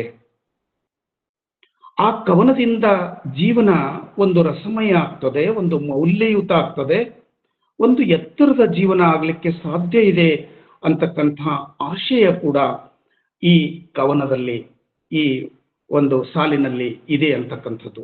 ಹಾಗೆ ಒಂದು ಜೀವನವನ್ನು ಕೂಡ ಕವನವಾಗಿಸಬಹುದು ಅನ್ನುವುದು ನಾವು ಗ್ರಹಿಕೆ ಮಾಡಿಕೊಂಡ್ರೆ ಅವರ ಸಖಿಗೀತ ನಮಗೆ ಒಂದು ಒಳ್ಳೆ ರೀತಿಯಲ್ಲಿ ಅರ್ಥ ಆಗಲಿಕ್ಕೆ ಸಾಧ್ಯ ಇದೆ ಅಂತ ಹೇಳಿ ನಾನು ಈ ಸಾಲನ್ನ ಎತ್ಕೊಂಡಿದ್ದೇನೆ. ಅವರ ದಾಂಪತ್ಯ ಜೀವನವನ್ನ ಕವನವಾಗಿಸಿದ್ದಾರೆ, ಕಾವ್ಯವಾಗಿಸಿದ್ದಾರೆ ಈ ಒಂದು ಸಖಿಗೀತದಲ್ಲಿ ಅಂತಕ್ಕಂಥದ್ದು ವಿಶೇಷವಾದದ್ದು. ಇಲ್ಲಿ ಧಾರವಾಡಕಟ್ಟೆ ಗೆಳೆಯರು ತಿಳಿಸಿದ ಹಾಗೆ ಸಖಿಗೀತ ಮರುವುದು ಅಂತಕ್ಕಂಥದ್ದು. ಮರುವುದು ಅಂದಾಗ ಇದರ ಓದು, ಇದರ ಹಾಡು, ಇದರ ಒಂದು ಗಾಯನ ಈಗಾಗಲೇ ಚಿಂತನೆ ಸಾಕಷ್ಟು ಆಗಿದೆ ಅಂತಕ್ಕಂಥ ಒಂದು ಸಂಗತಿಯಿಂದ ಇವತ್ತಿನ ಮರುವುದು ಈ ಸಖಿಗೀತ ಏನು ಕಟ್ಟಿಕೊಡ್ತದೆ, ಹೇಗೆ ಪ್ರಸ್ತುತ ಆಗ್ತದೆ ಅಂತಕ್ಕಂಥದ್ದನ್ನು ಕೂಡ ನಾವು ಇಲ್ಲಿ ಚಿಂತನೆ ಮಾಡಬಹುದು ಅಂತಕ್ಕಂಥದ್ದು ಈ ಮರುವುದು. ಯಾಕಂತ ಹೇಳಿದ್ರೆ ಈ ಸಖಿಗೀತ ಬರೆದದ್ದು 1936-37ರ ಕಾಲದಲ್ಲಿ, ವರ್ಷದಲ್ಲಿ. ಅದು ಇಲ್ಲಿವರೆಗೆ ಸುಮಾರು 80-85 ವರ್ಷಗಳ ಕಾಲ ಸುದೀರ್ಘವಾಗಿ ಬೇರೆ ಬೇರೆ ವಿದ್ವಾಂಸರಿಂದ ಅದು ಚಿಂತನೆ ಒಳಪಟ್ಟು, ಓದಿಗೆ ಒಳಪಟ್ಟು ಸಾಕಷ್ಟು ತನ್ನದೇ ಆದಂತಹ ಒಂದು ಧ್ವನಿಯನ್ನು ಅದು ಬಿಟ್ಟು ಕೊಡ್ತಾನೆ ಬಂದಿದೆ. ಈ ಒಂದು ಸಖಿಗೀತ 2018ರಲ್ಲಿ ಪ್ರಕಟವಾದಂಥದ್ದು 15ನೇ ಆವೃತ್ತಿಯಾಗಿ ಈ ಕೃತಿ ಪ್ರಕಟ ಆಗಿದೆ. ಅಂದ್ರೆ ಈ ಸಖಿಗೀತ ಸಾಕಷ್ಟು ಚರ್ಚೆ ಆಗಿದೆ ಅಂತಕ್ಕಂಥದ್ದು ಇಲ್ಲಿ ನಾವು ಒಟ್ಟಾಗಿ ಗ್ರಹಿಸಬೇಕಾಗಿದೆ. ಇಷ್ಟೆಲ್ಲ ಇದ್ದಾಗಲೂ ಕೂಡ ಇವತ್ತಿನ ಓದು ಮತ್ತೆ ಮರು ಓದು ಏನನ್ನ ಕಟ್ಟಿಕೊಡ್ತದೆ, ಏನು ಹೇಳ್ತದೆ ಅಂತಕ್ಕಂಥದ್ದು ಇವತ್ತು ನಾವು ಗಮನಿಸಬೇಕಾಗಿದೆ. ನಾನು ಆ ನಿಟ್ಟಿನಲ್ಲಿ ಅದನ್ನ ಗಮನಿಸಿದ್ದೇನೆ, ಗ್ರಹಿಸಿದ್ದೇನೆ ಅಂತಕ್ಕಂಥದ್ದು. ಒಂದು ಒಳ್ಳೆಯ ಕವಿತೆ ಅಥವಾ ಸೃಜನಶೀಲ ಕವಿತೆ ಅಥವಾ ಶ್ರೇಷ್ಠ ಕವಿತೆ ಅದು ಎಷ್ಟೇ ಹಳೆಯದಾದರೂ ಅಥವಾ ಎಷ್ಟೋ ಹಿಂದಿನ ಕಾಲದಲ್ಲಿ ಬರೆದದ್ದಾದರೂ ಕೂಡ ಇವತ್ತಿಗೂ ಕೂಡ ಅದು ಪ್ರಸ್ತುತ ಆಗ್ತದೆ, ಆ ಕಾಲವನ್ನ ಗೆದ್ದು ಇವತ್ತಿಗೂ ಕೂಡ ನಿಲ್ತದೆ ಅಂತಕ್ಕಂಥದ್ದು. ನಾನು ಒಂದು ಕಡೆ ಒಂದು ಸಾಲು ಬರೆದಿದ್ದು ನೆನಪಿದೆ, ಉಸಿರಾಡುತ್ತದೆ ಕಾವ್ಯ ಜೀವಂತ ಅಂತಕ್ಕಂಥದ್ದು. ಕಾವ್ಯ ಉಸಿರಾಡುತ್ತದೆ. ಅದು ಪಂಪನ ಕಾಲದಲ್ಲಿ ಪಂಪ ಬರೆದಿದ್ದಾಗಿರಬಹುದು, ವಚನಕಾರರು ಬರೆದಿದ್ದಾಗಿರಬಹುದು, ರನ್ನ ಪೊನ್ನ ಮಹಾಕವಿಗಳೆಲ್ಲ ಬರೆದದ್ದಾಗಿರಬಹುದು, ಅಥವಾ ನಮ್ಮ ಆಧುನಿಕ ಕವಿಗಳು ಕೂಡ ಹಿರಿಯ ಕವಿಗಳು ಕೂಡ ಬರೆದಿದ್ದಾಗಿರಬಹುದು. ಇವತ್ತಿಗೂ ಕೂಡ ಅವು ಕವಿತೆಗಳು, ಕಾವ್ಯ ಉಸಿರಾಡ್ತದೆ. ಅಂದ್ರೆ ಜೀವಂತ ಇದಾವೆ ಅಂತಕ್ಕಂಥದ್ದು. ಜೀವಂತ ಇದಾವೆ ಅಂತ ಹೇಳಿದ್ರೆ ಅವು ನಮ್ಮೊಂದಿಗೆ ಸಂಭಾಷಿಸ್ತವೆ, ನಮ್ಮೊಂದಿಗೆ ಮುಖಾಮುಖಿ ಆಗ್ತವೆ ಅಂತಕ್ಕಂಥದ್ದು. ಮತ್ತೆ ಇಂದಿನ ಸಂದರ್ಭಕ್ಕೆ ಅವು ಉತ್ತರ ಆಗ್ತವೆ, ಇಂದಿನ ಪ್ರಶ್ನೆಗಳಿಗೆ ಉತ್ತರ ಕೊಡ್ತವೆ, ಇಂದಿನ ಬದುಕಿಗೆ ಅವು ಪ್ರಸ್ತುತ ಆಗ್ತವೆ ಅಂತಕ್ಕಂಥ ಮಾತು ಕೂಡ ನಾವು ಇಲ್ಲಿ ಗಮನದಲ್ಲಿ ನಮಗೆ ಗಮನಕ್ಕೆ ಬರ್ತದೆ. ಹಾಗಾಗಿ ಈ ಸಖಿ ಗೀತ ಕೂಡ ಒಂದು ಅಂಥದ್ದೇ ಒಂದು ಶ್ರೇಷ್ಠವಾದಂಥ, ಇಂದಿಗೂ ಉಸಿರಾಡುವ, ಜೀವಂತವಿರುವ ಒಂದು ಕಾವ್ಯ ಅಂತ ಹೇಳಿ ನಾವು ಅದನ್ನ ಸ್ವೀಕಾರ ಮಾಡಬೇಕಾಗ್ತದೆ. ಅದನ್ನ ಗಮನಿಸಿದ್ರೆ ನಮಗೆ ಗೊತ್ತಾಗ್ತದೆ. ಇಲ್ಲಿ ಸಖಿ ಗೀತ ನಾವೆಲ್ಲರೂ ಅನ್ಕೊಂಡ ಹಾಗೆ ಅದು ಕೇವಲ ದಾಂಪತ್ಯ ಗೀತೆ ಅಷ್ಟೇನೆ ಅಲ್ಲ. ದಾಂಪತ್ಯ ಗೀತೆ ಅಷ್ಟೇನೆ ಇದ್ದಾಗ ಅಲ್ಲಿ ಕೇವಲ ಗಂಡು ಹೆಣ್ಣು ಮಾತ್ರ ಅಲ್ಲಿ ಇರ್ತಾರೆ. ಆದರೆ ಈ ಸಖಿ ಗೀತದಲ್ಲಿ ಬೇಂದ್ರೆಯವರು ಗಂಡು ಹೆಣ್ಣಿನ ಹೊರತಾಗಿಯೂ ಕೂಡ ಈ ಸಮಾಜ, ಈ ಸಂಪ್ರದಾಯ, ಈ ಪ್ರಕೃತಿ, ಈ ವ್ಯವಸ್ಥೆ, ಆ ಜೇಲುವಾಸು, ಕನ್ನಡ, ಮಾಸ್ತಿಯವರ ಸಹಾಯ, ಆ ಅಲೆದಾಟ, ಆ ಸಾವು, ಆ ನೋವು, ಅಲ್ಲಿ ಆ ಸಂದರ್ಭದಲ್ಲಿ ಅವರು ಪಡೆದುಕೊಂಡಂತಹ ಶಿಕ್ಷಣ, ಅನುಭವಿಸಿದಂತಹ ತೊಂದರೆಗಳು, ಈ ಗೆಳೆಯರ ಗುಂಪು, ಏನೆಲ್ಲ ಸಂಗತಿಗಳು ಆ ಒಂದು ಸಖಿ ಗೀತದಲ್ಲಿ ಒಳಗೊಂಡಿವೆ ಅಂತಕ್ಕಂಥದ್ದು ನಾವು ಇಡಿಯಾಗಿ ಮರು ಓದು ಮಾಡಿದಾಗ ನನ್ನ ಗಮನಕ್ಕೆ ಬಂದದ್ದು. ಈ ಸಖಿ ಗೀತ ಆರಂಭ ಆಗುವುದು ಅವರ ಮದುವೆಯ ಒಂದು ಘಟನೆಯಿಂದ, ಮದುವೆ ಆದಂದಿನಿಂದ. ಅದು ಎಲ್ಲಿವರೆಗೆ ಮುಂದುವರಿತದೆ ಆ ಕತೆ ಅಂತ ಹೇಳಿದ್ರೆ, ಆ ಕಾವ್ಯ ಅಂತ ಹೇಳಿದ್ರೆ, ಜೀವನ ಒಂದು ಹದಕ್ಕೆ ಬರುವಲ್ಲಿವರೆಗೆ ಆ ಒಂದು ಮದುವೆಯಿಂದ ಆರಂಭವಾದಂತಹ ಕಾವ್ಯ ಒಂದು ರೀತಿ ಅದು ಅಲ್ಲಿವರೆಗೆ ಒಂದು ಹದಕ್ಕೆ, ಜೀವನ ಒಂದು ಹದಕ್ಕೆ ಬರುವವರೆಗೆ ಅದು ಮುಂದುವರಿತದೆ ಅಂತಕ್ಕಂಥದ್ದು ನಮ್ಮ ಗಮನಕ್ಕೆ ಬರ್ತದೆ. ಅದನ್ನ ಅವರು ಪೂರ್ವಾರ್ಧ ಅಂತ ಹೇಳಿ ಬೇಂದ್ರೆಯವರೇನೆ ಅದನ್ನ ಕರೆದಿದ್ದಾರೆ. ಇದು ಅವರ 40ನೇ ವಯಸ್ಸಿನಲ್ಲಿ, ಅಂದ್ರೆ ಸುಮಾರು 1936-37ರಲ್ಲಿ ಬರೆದಂತಹ ಸಖಿ ಗೀತ. ಅವರ 23ನೇ ವಯಸ್ಸಿನಲ್ಲಿ ಮದುವೆ ಆದಂದಿನಿಂದ ಈ ಕೃತಿ ಬರೆಯುವವರೆಗೆ ಸುಮಾರು 17-18 ವರ್ಷಗಳ ಒಂದು ಜೀವನದ ಒಂದು ಪರ್ವಕಾಲ, ಒಂದು ಗೃಹಸ್ಥ ಜೀವನದ ಪರ್ವಕಾಲದಲ್ಲಿ ವನ್ನು ಕವನವಾಗಿಸುವಂಥ ಒಂದು ಪ್ರಕ್ರಿಯೆ ಈ ಸಖಿ ಗೀತದಲ್ಲಿ, ಕಾವ್ಯ ಈ ಸಖಿ ಗೀತದಲ್ಲಿ ಮೂಡಿ ಬಂದಿದೆ ಅಂತಕ್ಕಂಥದ್ದನ್ನ ನಾವು ಇಲ್ಲಿ ಗಮನಿಸಬಹುದು. ಈ ಸಖಿ ಗೀತದಲ್ಲಿ ಭಾವಶುದ್ಧಿ ಕಡೆಗೆ ಪತಿ ಪತ್ನಿಯರು ಮುನ್ನಡೆಯುವುದು. ಭಾವಶುದ್ಧಿ ಕಡೆಗೆ ಮುನ್ನಡೆಯುವುದು ಅಂದ್ರೆ ಏನು ಅಂದ್ರೆ, ಪತಿ ತನ್ನ ಪತ್ನಿಯನ್ನ ದಾಸಿಯನ್ನಷ್ಟಾಗಿಯೇ ಕಾಣದೆ, ಒಂದು ಹೆಣ್ಣನ್ನಾಗಿ ಅಷ್ಟೇ ಕಾಣದೇನೆ, ಅವಳನ್ನ ಸಖಿಯನ್ನಾಗಿ, ಜೀವನದ ಗೆಳತಿಯನ್ನಾಗಿ, ಸಂಗಾತಿಯನ್ನಾಗಿ, ಸಮಸುಖಿಯನ್ನಾಗಿ ಕಾಣಬೇಕು ಅಂತಕ್ಕಂಥ ಭಾವಶುದ್ಧಿಯೆಡೆಗೆ ಈ ಸಖಿ ಗೀತ ನಮ್ಮನ್ನ ಕರ್ಕೊಂಡು ಹೋಗ್ತದೆ, ಅದು ಮುಂದುವರಿಸ್ತದೆ. ಇಲ್ಲಿ ಪ್ರೇಮ ಪಾಕವಾಗಿಸುವ ಪ್ರಕ್ರಿಯೆ ನಡೀತದೆ ಈ ಸಖಿ ಗೀತದಲ್ಲಿ ನಾವು ಕಾಣ್ತೇವೆ ಅಂತಕ್ಕಂಥದ್ದು. ಈ ಮೊದಲು ನಾನು ಒಂದು ಸಲ ಬೇಂದ್ರೆಯವರ ಕಾವ್ಯದಲ್ಲಿ ತಾತ್ವಿಕ ನೆಲೆಗಳು ಅನ್ನುವ ವಿಷಯದ ಮೇಲೆ ಧಾರವಾಡ ಕಟ್ಟೆಯವರೇ ಆಯೋಜಿಸಿದಂಥ ಒಂದು ಕಾರ್ಯಕ್ರಮದಲ್ಲಿ ನಾನು ಮಾತನಾಡಿದ್ದು ನೆನಪಿದೆ ನನಗೆ. ಬೇಂದ್ರೆಯವರ ಕಾವ್ಯದಲ್ಲಿ ತಾತ್ವಿಕ ನೆಲೆಗಳು ಅಂತ ಹೇಳಿ ಗುರುತಿಸುವಾಗ ಸಖಿ ಕೂಡ ಒಂದು ತತ್ವವಾಗಿತ್ತು ಅಂತಕ್ಕಂಥದ್ದನ್ನು ನಾನು ಅಲ್ಲಿ ಗುರುತಿಸಿದ್ದೆ. ಸಖಿ ಅನ್ನುವುದು ಬದುಕಿನ ಒಂದು ಭಾಗವಾಗಿ, ಅವಳು ಕೇವಲ ಈಗಾಗಲೇ ಹೇಳಿದ ಹಾಗೆ ಒಂದು ಹೆಣ್ಣು ಅಷ್ಟೇ ಅಲ್ಲ, ಒಂದು ಹೆಂಡತಿ ಅಲ್ಲ, ದಾಸಿ ಅಲ್ಲ, ಅವಳು ಜೀವನದ ಗೆಳತಿ ಅಂತಕ್ಕಂಥ ತತ್ವ, ಒಂದು ಒಲವಿನ ಪ್ರೀತಿಯ ಮೂಲಕ ಅದನ್ನ ಕಟ್ಟಿಕೊಡ್ತಕ್ಕಂಥ ಒಂದು ಸಖಿ ತತ್ವ ಇದೆಯಲ್ಲ, ಅದು ಬಹಳ ಮಹತ್ವದನ್ನ ಕನ್ನಡಕ್ಕೆ ಬೇಂದ್ರೆಯವರು ಕೊಟ್ಟರು ಅಂತ ಹೇಳಿ ಆ ಸಂದರ್ಭದಲ್ಲಿ ಮಾತನಾಡಿದ್ದು ಕೂಡ ನನಗೆ ನೆನಪಾಗ್ತಾ ಇದೆ. ಈ ಮರು ಓದಿನಲ್ಲಿ ಈಗಾಗಲೇ ನಮ್ಮ ಬಸು ಅವರು ಮಾತನಾಡಿದ್ದು, ಮೊದಲಿನವರು ಚಿಂತನೆ ಮಾಡಿದ್ದು ಅದೆಲ್ಲ ಭಿನ್ನ ಭಿನ್ನವಾಗಿ ಧ್ವನಿಸಿದ್ದು, ಮಾತನಾಡಿದ್ದು ಇದ್ರೂ ಕೂಡ ಇಲ್ಲಿ ನಾನು ಮರು ಓದಿನಲ್ಲಿ ಗ್ರಹಿಸಿದ್ದು ಇದು ನನ್ನದೇ ಅನಿಸಿಕೆಗಳು ಅಷ್ಟೇನೆ.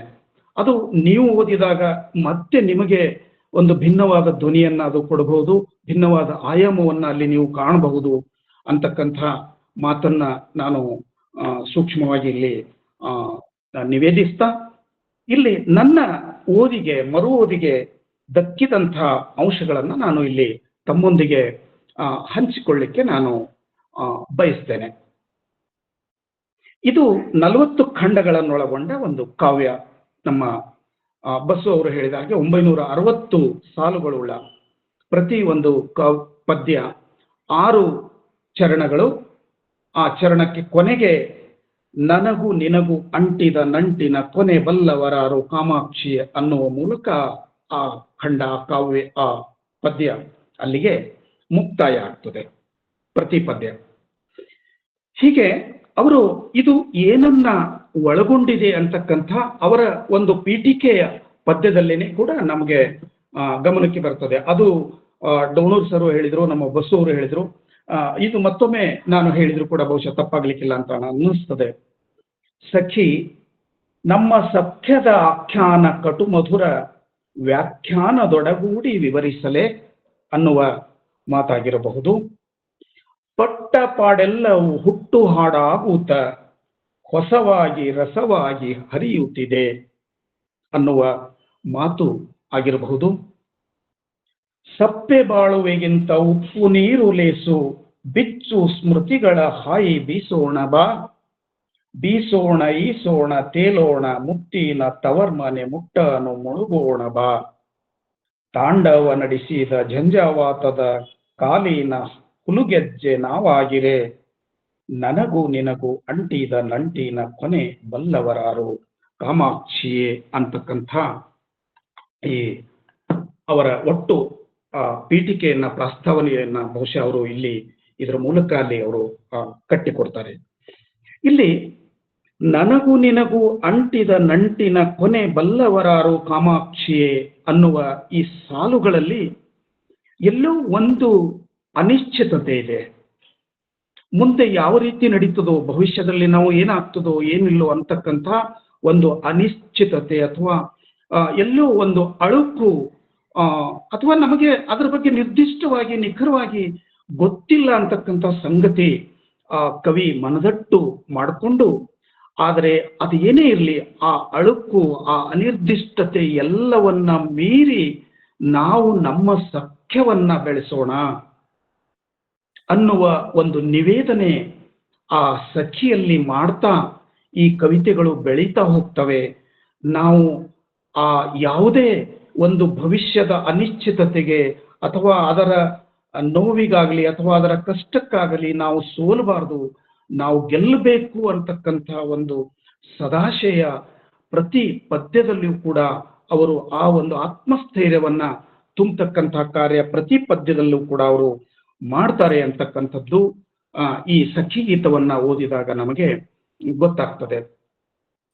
ಬೇಂದ್ರೆಯವರ, ನಾನು ಈಗಾಗಲೇ ಹೇಳಿದಾಗೆ ಸುಮಾರು 15 ವರ್ಷಗಳ ಒಂದು ಗೃಹಸ್ಥ ಜೀವನದ, ದಾಂಪತ್ಯ ಜೀವನದ ಒಂದು ಕಾಲಘಟ್ಟದಲ್ಲಿ ಅವರು ಕೆಲವು ಸಂಗತಿಗಳು ವಿಶೇಷವಾಗಿ ಅದನ್ನ ಕತೆ ಮಾಡಿ ಈ ಕವನದಲ್ಲಿ ಹೇಳಲಿಕ್ಕೆ ಪ್ರಯತ್ನ ಮಾಡಿದ್ದಾರೆ ಅಂತ ಹೇಳಿ. ಪ್ರತಿಯೊಂದು ಪದ್ಯದಲ್ಲಿ ಒಂದು ಕಥೆಯಂತೆ ನಮಗೆ ಅಲ್ಲಿ ಸಿಗ್ತದೆ.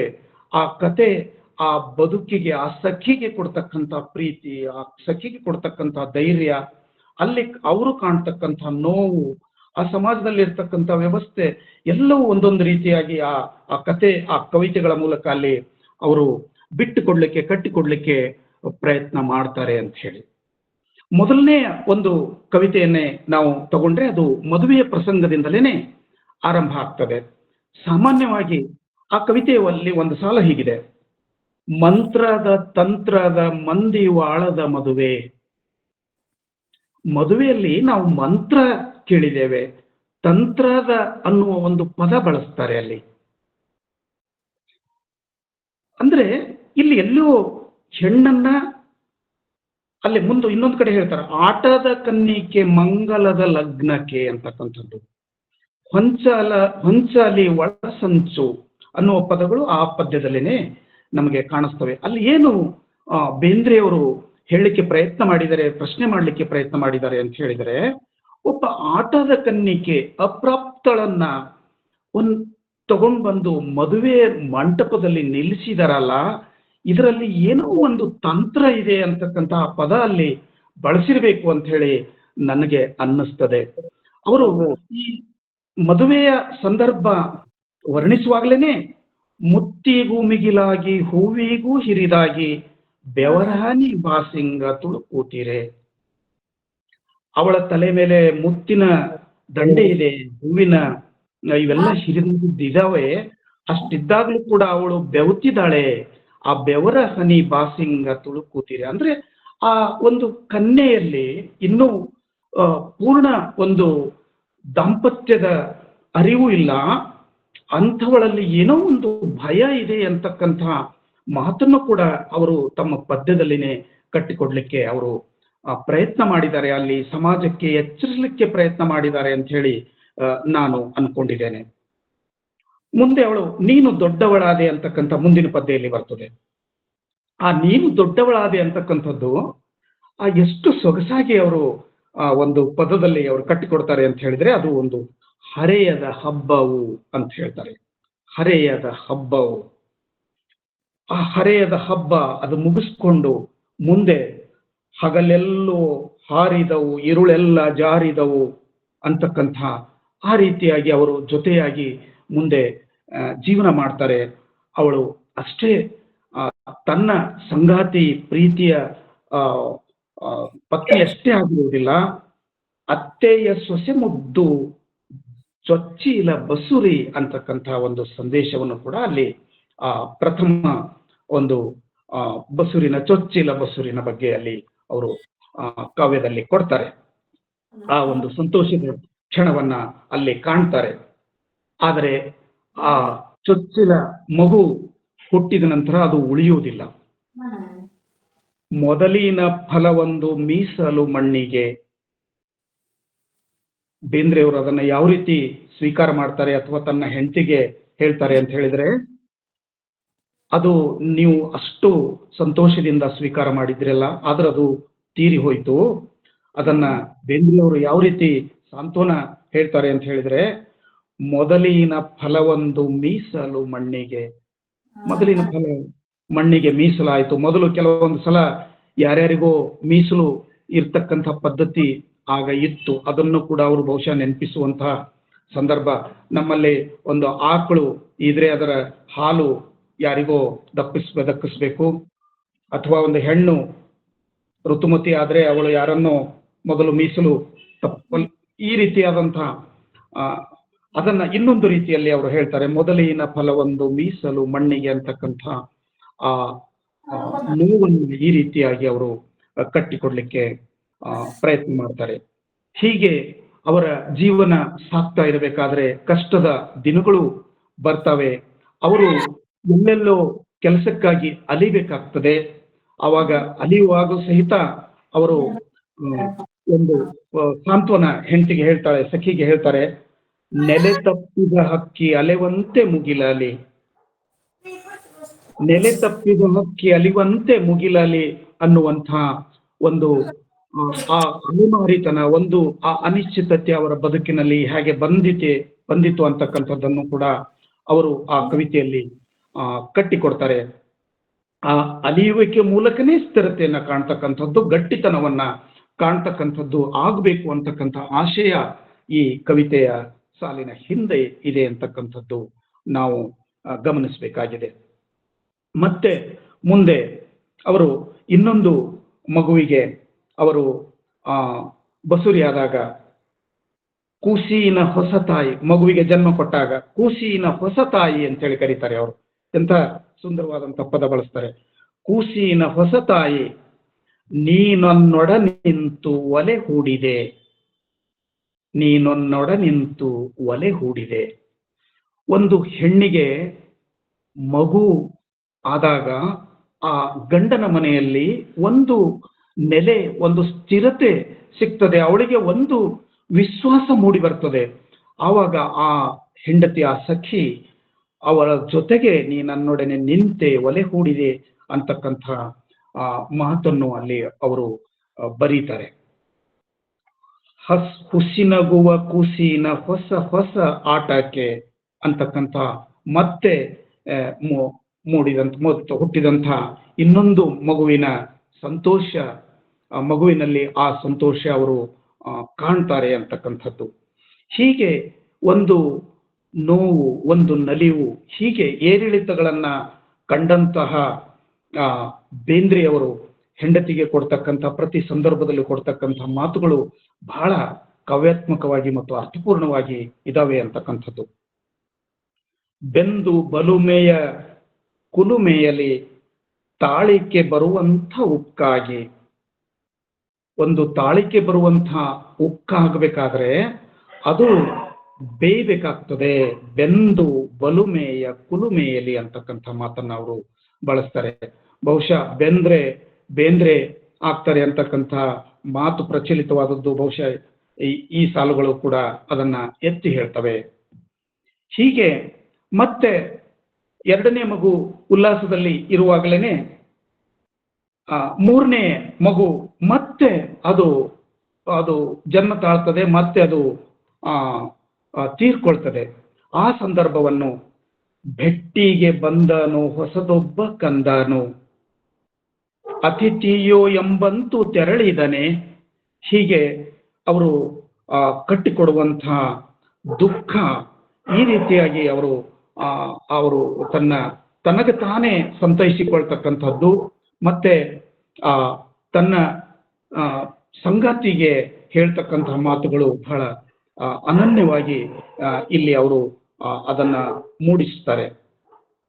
ಈ ರೀತಿ ಎಲ್ಲವೂ ಇರುವಾಗ ಮತ್ತೆ ಅವರು ನಿನ್ನೆಡೆ ಕರೆಯುವೆ ನೀ, ಕನ್ನಡ ಕರೆಯುವುದು ತನ್ನೆಡೆಗೆ. ನೀನು ನಿನ್ನೆಡೆಗೆ ಕರೀತಾ ಇದೀ, ಕನ್ನಡ ಮತ್ತೊಂದು ಕಡೆ ಕರೀತಾ ಇದೆ. ಇವೆರಡನ್ನ ನಾವು ಸಮತೂಗಿಸ್ಬೇಕಲ್ಲ ಅಂತ ಹೇಳಿ ಮತ್ತೆ ಆ ಹೆಂಡತಿಗೆ ಕೊಡ್ತಕ್ಕಂಥ ಸಾಂತ್ವನ.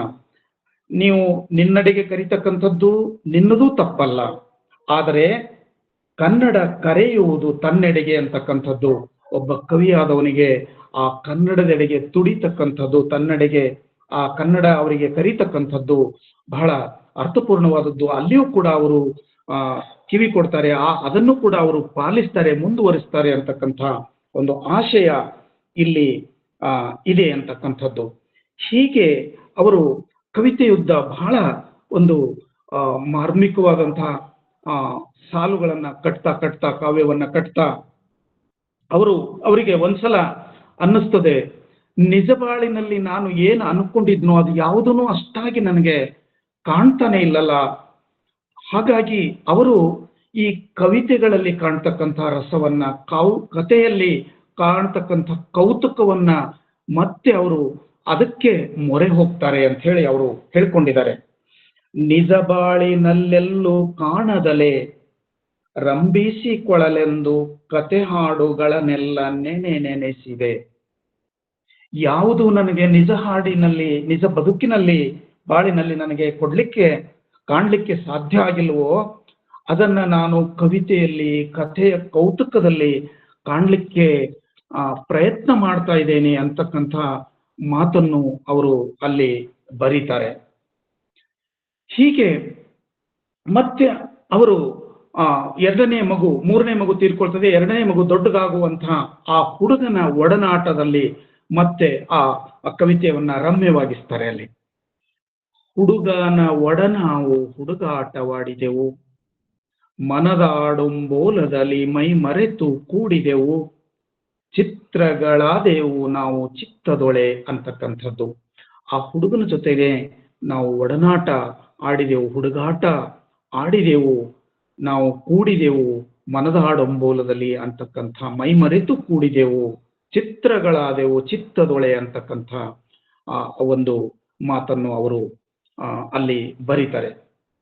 ಹೀಗೆ ಅವರು ಬದುಕು ಮತ್ತು ಕನ್ನಡ ಕಾವ್ಯ ಇವೆರಡನ್ನ ಸಮಸಮವಾಗಿ ಕಾಣ್ತಾ ಒಂದು ಪ್ರಬುದ್ಧ ಸ್ಥಿತಿಗೆ ಅವರು ಒಂದು ಕಡೆ ಬರ್ತಕ್ಕಂಥದ್ದು ಅಲ್ಲಿ ಅವರು ತಮ್ಮ ಕಾವ್ಯದಲ್ಲಿ ಹೇಳ್ತಾರೆ.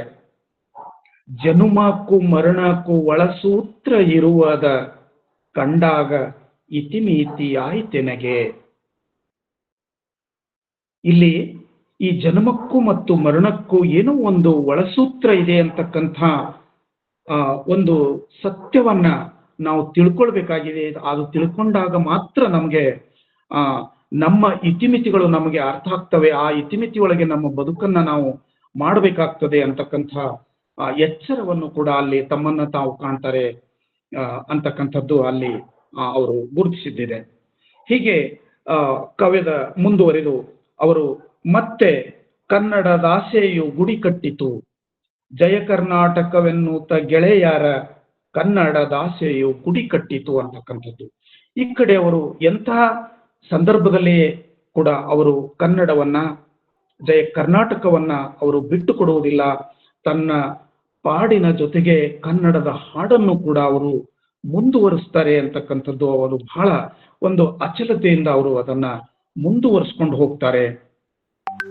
ಅದರ ಈ ರೀತಿಯಾದಂತಹ ಕಷ್ಟ ನಷ್ಟಗಳ ಒಂದು ಕತೆ ಆದ ನಂತರ ಅವರು ಧಾರವಾಡದ ಚಿತ್ರಣಕ್ಕೆ ಬರ್ತಾರೆ. ಧಾರವಾಡ ಅವರ ಬದುಕನ್ನ ನಿರ್ಮಿಸಿದೆ ಅಂತಕ್ಕಂಥದ್ದನ್ನ ಇಲ್ಲಿ ಅವರು ನೆನೆಸ್ಕೊಳ್ತಾರೆ. ಮಲೆನಾಡ ಸೆರಗಿನ ನೆರೆಗಿದ್ದ ಮನೆಯೊಂದು ಮಮತೆಯ ಕುರುಹಾಗಿ ತಾ ದೊರಕಿತು. ಆ ಮಲೆನಾಡ ಸೆರಗಿನಲ್ಲಿ ಇದ್ದಂತಹ ಒಂದು ಮನೆ ಮಮತೆಯ ಕುರುಹಾಗಿ ತಾ ದೊರಕಿತು ಅಂತಕ್ಕಂತಹ ಆ ಧಾರವಾಡದ ನೆಲೆಯನ್ನ ಅವರು ನೆನಪಿಸ್ಕೊಳ್ತಾರೆ. ಅಲ್ಲಿರ್ತಕ್ಕಂಥ ನಿಸರ್ಗದ ಸಿರಿ, ಅಲ್ಲಿರ್ತಕ್ಕಂಥ ಸುತ್ತಲೂ ಇರ್ತಕ್ಕಂಥ ಬಡತನ, ಅಲ್ಲಿ ಕೂಲಿಕಾರರು, ಅಲ್ಲಿ ಗುಳೆ ಹೋಗ್ತಕ್ಕಂಥ ಜನ, ಅಲೆಮಾರಿ ಜನ, ಈ ರೀತಿ ಎಲ್ಲವನ್ನ ಅಂದ್ರೆ ಒಂದು ಕಡೆ ಸೃಷ್ಟಿ, ಇನ್ನೊಂದು ಕಡೆ ಕಷ್ಟ, ಎರಡನ್ನೂ ಧಾರವಾಡ ಅವರಿಗೆ ಕಟ್ಟಿಕೊಡ್ತು ಅಂತಕ್ಕಂಥ ಮಾತನ್ನು ಅವರು ಅಲ್ಲಿ ಬರೀತಾರೆ. ಅಲ್ಲಿ ಅವರು ಒಂದ್ ಕಡೆ ಒಂದು ಹೇಳ್ತಾರೆ, ಚಳಿ ಆಕೆ ಬಿಸಿಲಾಕೆ ನನ್ನಾಕೆ ನೆರೆಯಾದರು. ಈ ಚಳಿಗಾಲವನ್ನ, ಬಿಸಿಲುಗಾಲವನ್ನ, ಅಂದ್ರೆ ಕಷ್ಟ ಸುಖಗಳನ್ನು ನನ್ನಾಕೆಯಾಗಿ ಆದಿಯಾಗಿ ಅಲ್ಲಿ ನೆರೆಯಾದರು ಅಂತಕ್ಕಂಥ ಕವಿತೆಯನ್ನ ಅವರು ಬರೀತಾರೆ. ಅಲ್ಲಿರುತ್ತಲಾಗಿ ಅಂದ್ರೆ ಧಾರವಾಡದಲ್ಲಿ ಅಲ್ಲಿರುತ್ತಲಾಗಿ ಸಹಜವಾಗಿಯೇ ನನ್ನ ದೃಷ್ಟಿಯು ನೆಟ್ಟಿತ್ತು ಸೃಷ್ಟಿಯೋಳು. ಒಬ್ಬ ಕವಿಗೆ ಬಹುಶಃ ಬಹಳ ಅಗತ್ಯ ಇದೆ ಅಂತ ಹೇಳಿ ಈ ಮಾತು ನಮ್ಮೆಲ್ಲರಿಗೂ ನೆನಪಿಸ್ತದೆ ಅಂತ ಹೇಳಿ. ಯಾವಾಗ ಒಬ್ಬ ಕವಿಯ ದೃಷ್ಟಿ ಆ ಸೃಷ್ಟಿಯಲ್ಲಿ ನಡ್ತದೆಯೋ ಆವಾಗ ಅಲ್ಲಿ ಒಂದು ಹೊಸ ಸೃಷ್ಟಿ, ಹೊಸ ಕಾವ್ಯ, ಅಲ್ಲಿ ವಿಶಿಷ್ಟವಾದಂತಹ ಕಾವ್ಯ ಅಲ್ಲಿ ಬರ್ಲಿಕ್ಕೆ ಸಾಧ್ಯ ಇದೆ ಅಂತಕ್ಕಂಥ ಮಾತನ್ನ ಅವರು ಅಲ್ಲಿ ನೆನೆಸ್ತಾರೆ. ಧಾರವಾಡದ ಪರಿಸರದ ಬಗ್ಗೆ ಅವರು ಬರೀತಾರೆ. ಕುರಿಯಾಡು ದನಕಾರು ಕೂಡಾಡಿ ನಾಡಾಡಿಗಳು ನಾವು ಜೋಡಾದೆವು. ಹೀಗೆ ಧಾರವಾಡ ಅವರ ಸಖಿಗೀತಕ್ಕೆ ಹೇಗೆ ನೆಲೆಯಾಯಿತು ಅಂತಕ್ಕಂಥದ್ದನ್ನ ಅವರು ಮುಂದೆ ಈ ಪ್ರಕೃತಿ ಋತುಗತಿಗಳನ್ನ ಪ್ರೀತಿ ಬೆಸೆಯಲು ಅವು ಹೇಗೆ ಕಾರಣ ಆದವು ಅಂತಕ್ಕಂಥದ್ದು ಅವರು ಎಳ್ಳಮವಾಸಿಯ ಚಿತ್ರಣ, ಹೋಳಿ ಹುಣ್ಣಿಮೆಯ ಚಿತ್ರಣ, ಆಷಾಢದ ಮುಗಿಲು, ಶ್ರಾವಣ, ಹೊಸ್ತಿಲ ಹುಣ್ಣಿಮೆ, ಬನದ ಹುಣ್ಣಿಮೆ, ಹೀಗೆ ಈ ಋತುಮಾನಗಳ ಗತಿ ಒಂದು ಜೀವಮಾನಕ್ಕೆ ಸಂಬಂಧಿಸಿದೆ, ಬದುಕಿಗೆ ಸಂಬಂಧಿಸಿದೆ ಅನ್ನುವ ರೀತಿಯಲ್ಲಿ ವರ್ಣನೆ ಮಾಡ್ತಾರೆ. ಅಲ್ಲಿ ಒಂದು ಕವಿತೆಯಲ್ಲಿ ಬರೀತಾರೆ ಅವರು, ಮಕರ ಸಂಕ್ರಾಂತಿ ಮೈ ತುಂಬ ತುಟಿ ತುಂಬ ಎದೆ ತುಂಬ ಕುಸುರೆಳ್ಳು ಮೂಡುತ್ತಿದೆ. ಮುಂದೆ ಇನ್ನೊಂದು ಕವಿತೆ ಸಾಲಲ್ಲಿ ಅವರು ಹೇಳ್ತಾರೆ, ಕಾಲಮಾನದ ಹಾಗೆ ತಾಲಮಾನವ ಪಲ್ಲಟಿಸುತ್ತ ಹೆಜ್ಜೆಯ ಹಾಕುವಲು. ಈ ಕಾಲಮಾನದ ಜೊತೆಗೆ ನಾವು ತಾಲಮಾನ ಅನ್ನೋದ್ರ ಬದಲಾಗಿ ತಾಲಮಾನವ ಪಲ್ಲಟಿಸುತ್ತ ಹೆಜ್ಜೆಯ ಹಾಕುವಲು, ಅಂದ್ರೆ ನಾವು ಈ ಋತುಮಾನದ ಜೊತೆಗೇನೆ ನಾವು ಕಾಲ ಹಾಕಬೇಕಾಗ್ತದೆ, ಹೆಜ್ಜೆ ಹಾಕಬೇಕಾಗ್ತದೆ ಅಂತಕ್ಕಂಥ ಮಾತನ್ನು ಕೂಡ ಅವರು ಅಲ್ಲಿ ಹೇಳ್ತಾರೆ. ಮುಂದೆ ಅವರು ಹೆಣ್ಣು ಗಂಡಿಗೆ ಚೆಲುವು, ಗಂಡು ಹೆಣ್ಣಿಗೆ ಒಲವು, ಇದುವೇ ಹೆಣಿಗೆಯ ಬಲವು ಮೂಲೋಕಕ್ಕೂ ಅಂತಕ್ಕಂಥ ಮಾತನ್ನ ಒಂದು ಮೂಲೋಕಕ್ಕೂ ಕೂಡ ಇದೇನೆ ಸತ್ಯ. ಹೆಣ್ಣು ಗಂಡಿಗೆ ಚೆಲುವು, ಗಂಡು ಹೆಣ್ಣಿಗೆ ಒಲವು, ಇದುವೇ ಹೆಣಿಗೆಯ ಬಲವು ಮೂಲೋಕಕ್ಕೂ ಅಂತ ಹೇಳಿ ಆ ಸತ್ಯವನ್ನ ತಿಳಿಸ್ತಾ ಅವರು ಒಂದು ಹಂತಕ್ಕೆ ಬಂದಾಗ, ಕುಣಿಯೋಣು ಬಾಯಂದು ಪ್ರಣಯದೋಲೆಯನೊಂದು ಎದೆಯ ವಾತಿನಿಂದೆದೆಗೆ ನಾನಟ್ಟಿದೆ.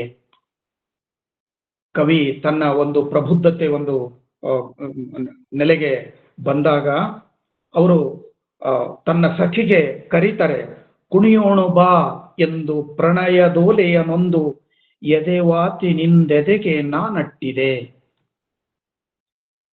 ಆ ಎದೆಯ ಮಾತು ನಾನಟ್ಟಿದೆ. ಆ ಮಾತಿನಲ್ಲಿ ನಾದ ಇತ್ತು, ಆ ಮಾತಿನಲ್ಲಿ ಮೌನ ಇತ್ತು, ಆ ಮಾತಿನಲ್ಲಿ ಮಾಟ ಇತ್ತು, ಆ ಮಾತಿನಲ್ಲಿ ಪ್ರೀತಿ ಇತ್ತು ಅಂತಕ್ಕಂಥದ್ದನ್ನ ಅವರು ಬಹಳ ಸೊಗಸಾಗಿ ಅಲ್ಲಿ ಅವರು ಕಟ್ಟಿಕೊಡ್ತಾರೆ. ಹಾಗಾಗಿ ಪ್ರತಿ ಆ ಒಂದು ಆಟದಲ್ಲಿಯೂ ಒಂದು ಕೂಡ ಮಾಟ ಇರಬೇಕು ಅಂತಕ್ಕಂಥದ್ದು ಹೇಳ್ತಾರೆ ಅವರು. ನಮ್ಮ ಬಸವರು ಹೇಳಿದ್ರಲ್ಲ ಈ ಮಾತು, ಮಾಟವಿಲ್ಲದ ಆಟ ಏನಾಟ, ಎಳೆದಾಟ ಅಷ್ಟೇ, ಕಿತ್ತಾಡೋದು ಅಷ್ಟೇ, ಬಿಟ್ಟರೆ ಬೇರೆ ಏನಾಗುವುದಿಲ್ಲ ಅಂತಕ್ಕಂಥದ್ದು. ಹೀಗೆ ಒಂದು ಮಾಯಾ ಸಂಸಾರಕ್ಕೆ ಮಾಯೆ ಬೇಕು, ಪ್ರೀತಿ ಬೇಕು ಅಂತಕ್ಕಂಥ ಮಾತನ್ನು ಹೇಳ್ತಾ ಮುಂದೆ ನರಬಲಿ ಅವರನ್ನ ಬಲಿ ಮಾಡಿ ತಿನ್ನನು ಅಂತಕ್ಕಂಥ ಸಂದರ್ಭ ಇರಬಹುದು. ಹಿಂಡಲ್ಗಾ ಜೈಲಿನಲ್ಲಿ ಮುಗದ ಜೈಲಿನಲ್ಲಿ ಅವರು ಕಳೆದಂಥ ಕಾಲ ಆಗಿರಬಹುದು, ಆ ನೋವುಗಳು ಇರಬಹುದು. ಕುದಿಯ ಸರು ಬರದೀರೆ ಚಳಿ ಬಿಸಿಲು ಉಣದೀರೆ ಪರಿಪಾಕವೆಂಬುದು ಎಂತಹದು. ಈ ರೀತಿಯಾಗಿ ನೋವು ನಲಿವುಗಳು ನಾವು ಎದುರಿಸಲೇಬೇಕಾಗ್ತದೆ. ಎದುರಿಸಿದಾಗ ಮಾತ್ರ ಒಂದು ಪರಿಪಾಕ ಅಂತಕ್ಕಂಥದ್ದು ಸಾಧ್ಯ ಆಗ್ತದೆ ಅಂತಕ್ಕಂಥ ಮಾತನ್ನು ಅವರು ಕೂಡ ಅಲ್ಲಿ ನೆನೆಸ್ಕೊಂಡು ಅವರು ಆ ಒಂದು ಎಚ್ಚರವನ್ನ ಅವರು ಕೊಡ್ತಾರೆ. ಅಂಥ ಒಂದು ಕಷ್ಟದ ದಿನಗಳಲ್ಲಿ ಮಾಸ್ತಿಯವರು ಸಹಾಯ ಮಾಡಿದ್ದನ್ನು ಅವರು ನೆನೆಸ್ತಾರೆ. ಪುಣೆಯಲ್ಲಿ ಅಜ್ಞಾತವಾಸವನ್ನ ಕಳೆದದ್ದು ಕೂಡ ಅಲ್ಲಿ ಅವರು ನೆನೆಸ್ಕೊಳ್ತಾರೆ. ಹೀಗೆ ತನ್ನ ಒಬ್ಬ ಮಗಳು ಲಲಿತಾ ಅಂತಕ್ಕಂಥವಳು ತೀರಿಕೊಂಡಾಗ ಆಡಿದಂತಹ ಒಂದು ಸಾಂತ್ವನದ ನುಡಿಗಳು, ದುಃಖದ ನುಡಿಗಳು ಕೂಡ ಅಲ್ಲಿ ನಮಗೆ ಕಾಣಬರ್ತವೆ.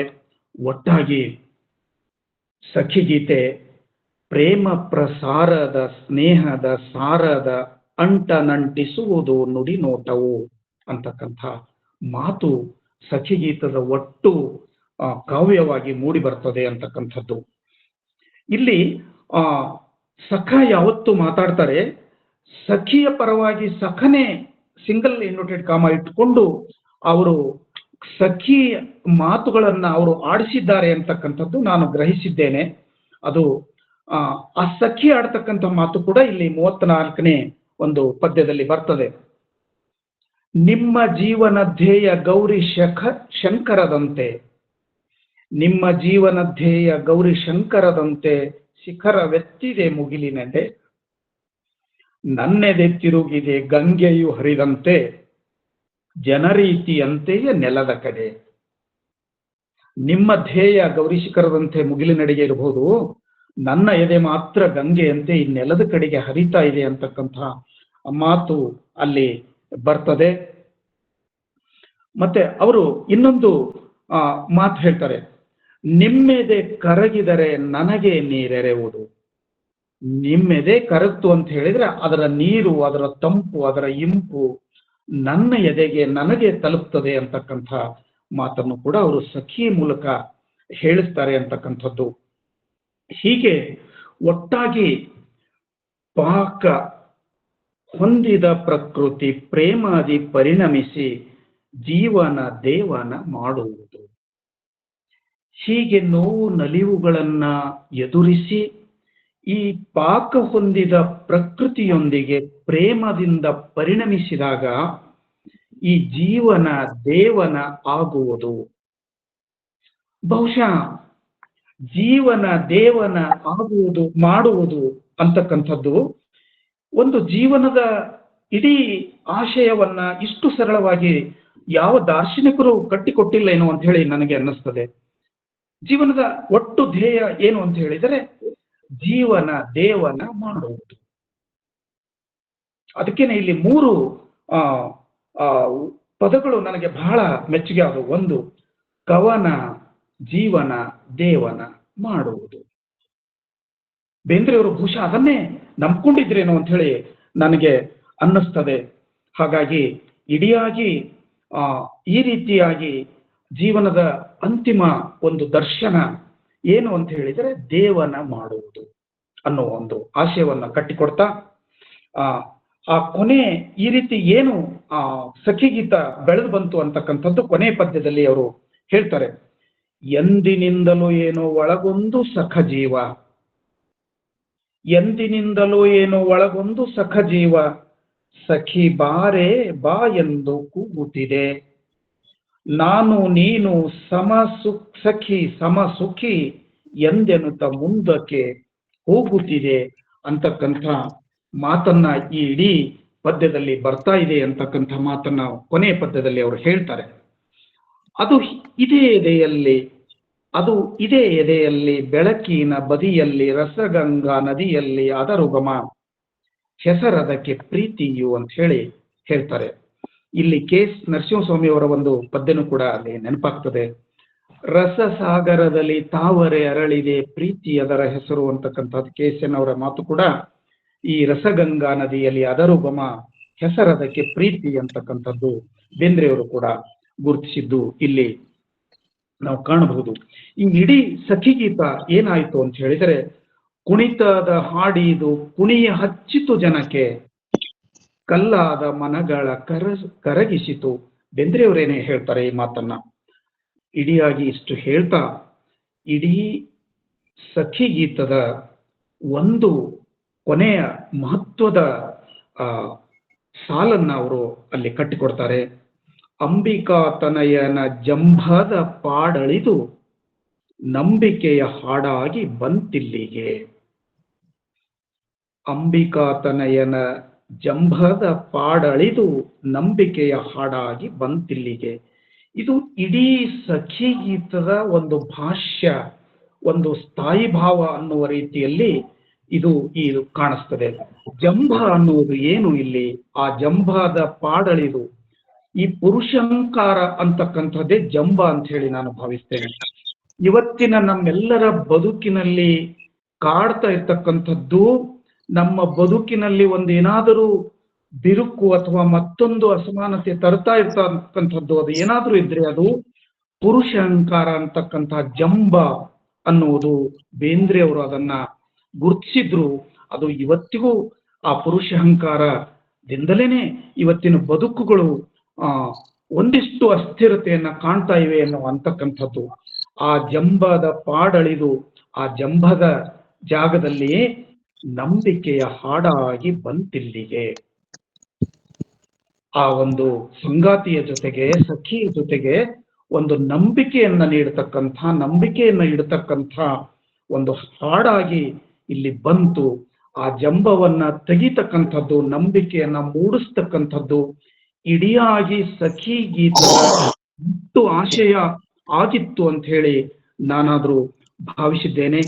ಹಾಗಾಗಿ ಈ ಕವನ ಸಖಿಗೀತ ಜೀವನ, ದಾಂಪತ್ಯ ಜೀವನ, ದೇವನ ಸಮಸುಖ ಸಮರಸ ನೆಮ್ಮದಿಯ ಮಾಡುವುದು. ಈ ಕವನ ಜೀವನ ದೇವನ ಮಾಡುವುದು ಅಂತಕ್ಕಂಥ ಕೊನೆಯ ಮಾತು ಇಷ್ಟು ಸಾಂದ್ರವಾಗಿ 15-18 ವರ್ಷದ ಜೀವನವನ್ನ ಕವನವಾಗಿಸ್ತಕ್ಕಂಥ ಶಕ್ತಿ ಬಹುಶಃ ಬೇಂದ್ರೆಯವರಿಗೆ ಬಿಟ್ರೆ ಮತ್ತೊಬ್ಬರಿಗೆ ಇರ್ಲಿಕ್ಕೆ ಸಾಧ್ಯ ಇಲ್ಲ ಅಂತ ನನಗನ್ನಿಸ್ತದೆ. ಹಾಗಾಗಿಯೇ ಸಖಿಗೀತವನ್ನ ಮೀರಿಸ್ತಕ್ಕಂಥ ಕಾವ್ಯ ಕನ್ನಡದಲ್ಲಿ ಬಹುಶಃ ಬಂದಿಲ್ಲೇನೋ ಅಂತ ಹೇಳಿ ನನಗೆ ಆದರೂ ಅನ್ನಿಸಿದ್ದಿದೆ. ಹಾಗಾಗಿ ಆ ಸಖಿಗೀತವೇ ಇವತ್ತಿಗೂ ನಮ್ಮೆಲ್ಲರ ಬದುಕಿಗೂ ಪ್ರಸ್ತುತ ಆಗ್ತದೆ. ನಮ್ಮ ಜಂಬವನ್ನ ಕಳಿತಕ್ಕಂಥದ್ದು, ನಮ್ಮ ನಂಬಿಕೆಯನ್ನ ಮೂಡಿಸ್ತಕ್ಕಂಥದ್ದು, ಹೆಂಡತಿಯನ್ನ ಸಖಿಯನ್ನಾಗಿ ಕಾಣ್ತಕ್ಕಂಥದ್ದು, ಬದುಕನ್ನ ಜೀವನವನ್ನ ದೇವನ ಒಂದು ಮಟ್ಟಕ್ಕೆ ಒಯ್ತಕ್ಕಂಥ ಒಂದು ಸಾಧ್ಯತೆ ಈ ಸಖಿಗೀತದಲ್ಲಿ ಇದೆ ಅಂತಕ್ಕಂಥ ಮಾತನ್ನು, ಅದರ ಆಶಯವನ್ನು ಈ ರೀತಿ ಇದೆ ಅಂತಕ್ಕಂಥ ಈ ಮರುವುದು ನನಗೆ ಕಟ್ಟುಕೊಟ್ಟಿದೆ ಅಂತಕ್ಕಂಥ ಮಾತನ್ನ ಈ ಸಂದರ್ಭದಲ್ಲಿ ಹೇಳ್ತಾ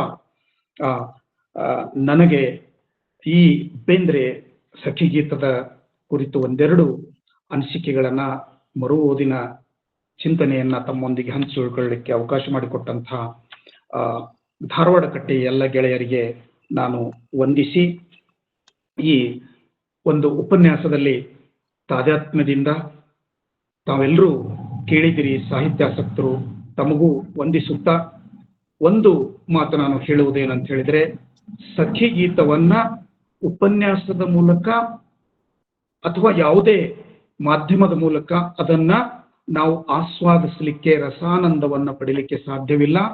ಅದು ನಾವು ಓದಿದಾಗ ಮಾತ್ರ ನಮಗೆ ಪೂರ್ಣ ಪ್ರಮಾಣದಲ್ಲಿ ಅದರ ರಸಾನಂದ, ರಸಾನುಭವ ನಮಗೆ ದಕ್ಕುತ್ತದೆ. ಅದು ನೀವೆಲ್ಲರೂ ಓದುವಂತೆ ಆಗ್ಲಿ, ಮತ್ತೆ ಮತ್ತೆ ಓದುವಂತೆ ಆಗ್ಲಿ ಅಂತ ಹೇಳಿ ನಾನು ಆಶಿಸ್ತಾ ಎಲ್ರಿಗೂ ಮತ್ತೊಮ್ಮೆ ವಂದಿಸಿ ನನ್ನ 2 ಮಾತುಗಳನ್ನು ಮುಗಿಸ್ತೇನೆ. ನಮಸ್ಕಾರ. ಧನ್ಯವಾದಗಳು ಸರ್. ಈಗ ವೇದಿಕೆ ಚರ್ಚೆಗೆ ತೆರೆದುಕೊಳ್ಳಲಿದೆ. ಸಾಹಿತ್ಯಾಸಕ್ತರು ಉಪನ್ಯಾಸಕರೊಂದಿಗೆ ನೇರವಾಗಿ ಚರ್ಚೆಯಲ್ಲಿ ಭಾಗವಹಿಸಬಹುದು. ತಮ್ಮ ಆಡಿಯೋ ಅನ್ಮ್ಯೂಟ್ ಮಾಡಿ ಉಪನ್ಯಾಸಕರೊಂದಿಗೆ ಚರ್ಚೆಯಲ್ಲಿ ಭಾಗವಹಿಸಬಹುದು, ತಮ್ಮ ಪ್ರಶ್ನೆಗಳನ್ನ ಕೇಳಬಹುದು. ಈ ಒಂದು ವೇದಿಕೆಯಲ್ಲಿ ಅನೇಕ ಜನ ಹಿರಿಯರು ಭಾಗಿಯಾಗಿದ್ದೀರಿ. ತಮ್ಮ ಉಪನ್ಯಾಸಕರಿಗೆ ಪೂರಕವಾದ ನುಡಿಗಳನ್ನು ಸಹಿತ ತಾವು ಹಂಚಿಕೊಳ್ಳಲು ಅವಕಾಶ ಇರುತ್ತದೆ. ಮಾತಾಡಿ ಸರ್. ಮಾತಾಡಿ ಸರ್. ನಾನು ಡಾಕ್ಟರ್ ಡಿ.ಎಂ. ಹಿರೇಮಠ ಅಂತ ಬೇಂದ್ರೆ ಟ್ರಸ್ಟ್ ನ ಅಧ್ಯಕ್ಷರು ಮಾತಾಡೋದು. ನಂದೂರ್ ಅವರು ಮತ್ತು ಬಸವರಾಜ್ ಬೇವಿನ ಗಿಡದ ಇಬ್ಬರು ಬಹಳ ಸೊಗಸಾಗಿರ್ತಕ್ಕಂಥ ಹಿನ್ನೆಲೆಯಲ್ಲಿ ಬೇಂದ್ರೆ ಅವರ ಸಖಿಗೀತದ ಕುರಿತು ಅವ್ರು ಮಾತನಾಡಿದ್ದಾರೆ.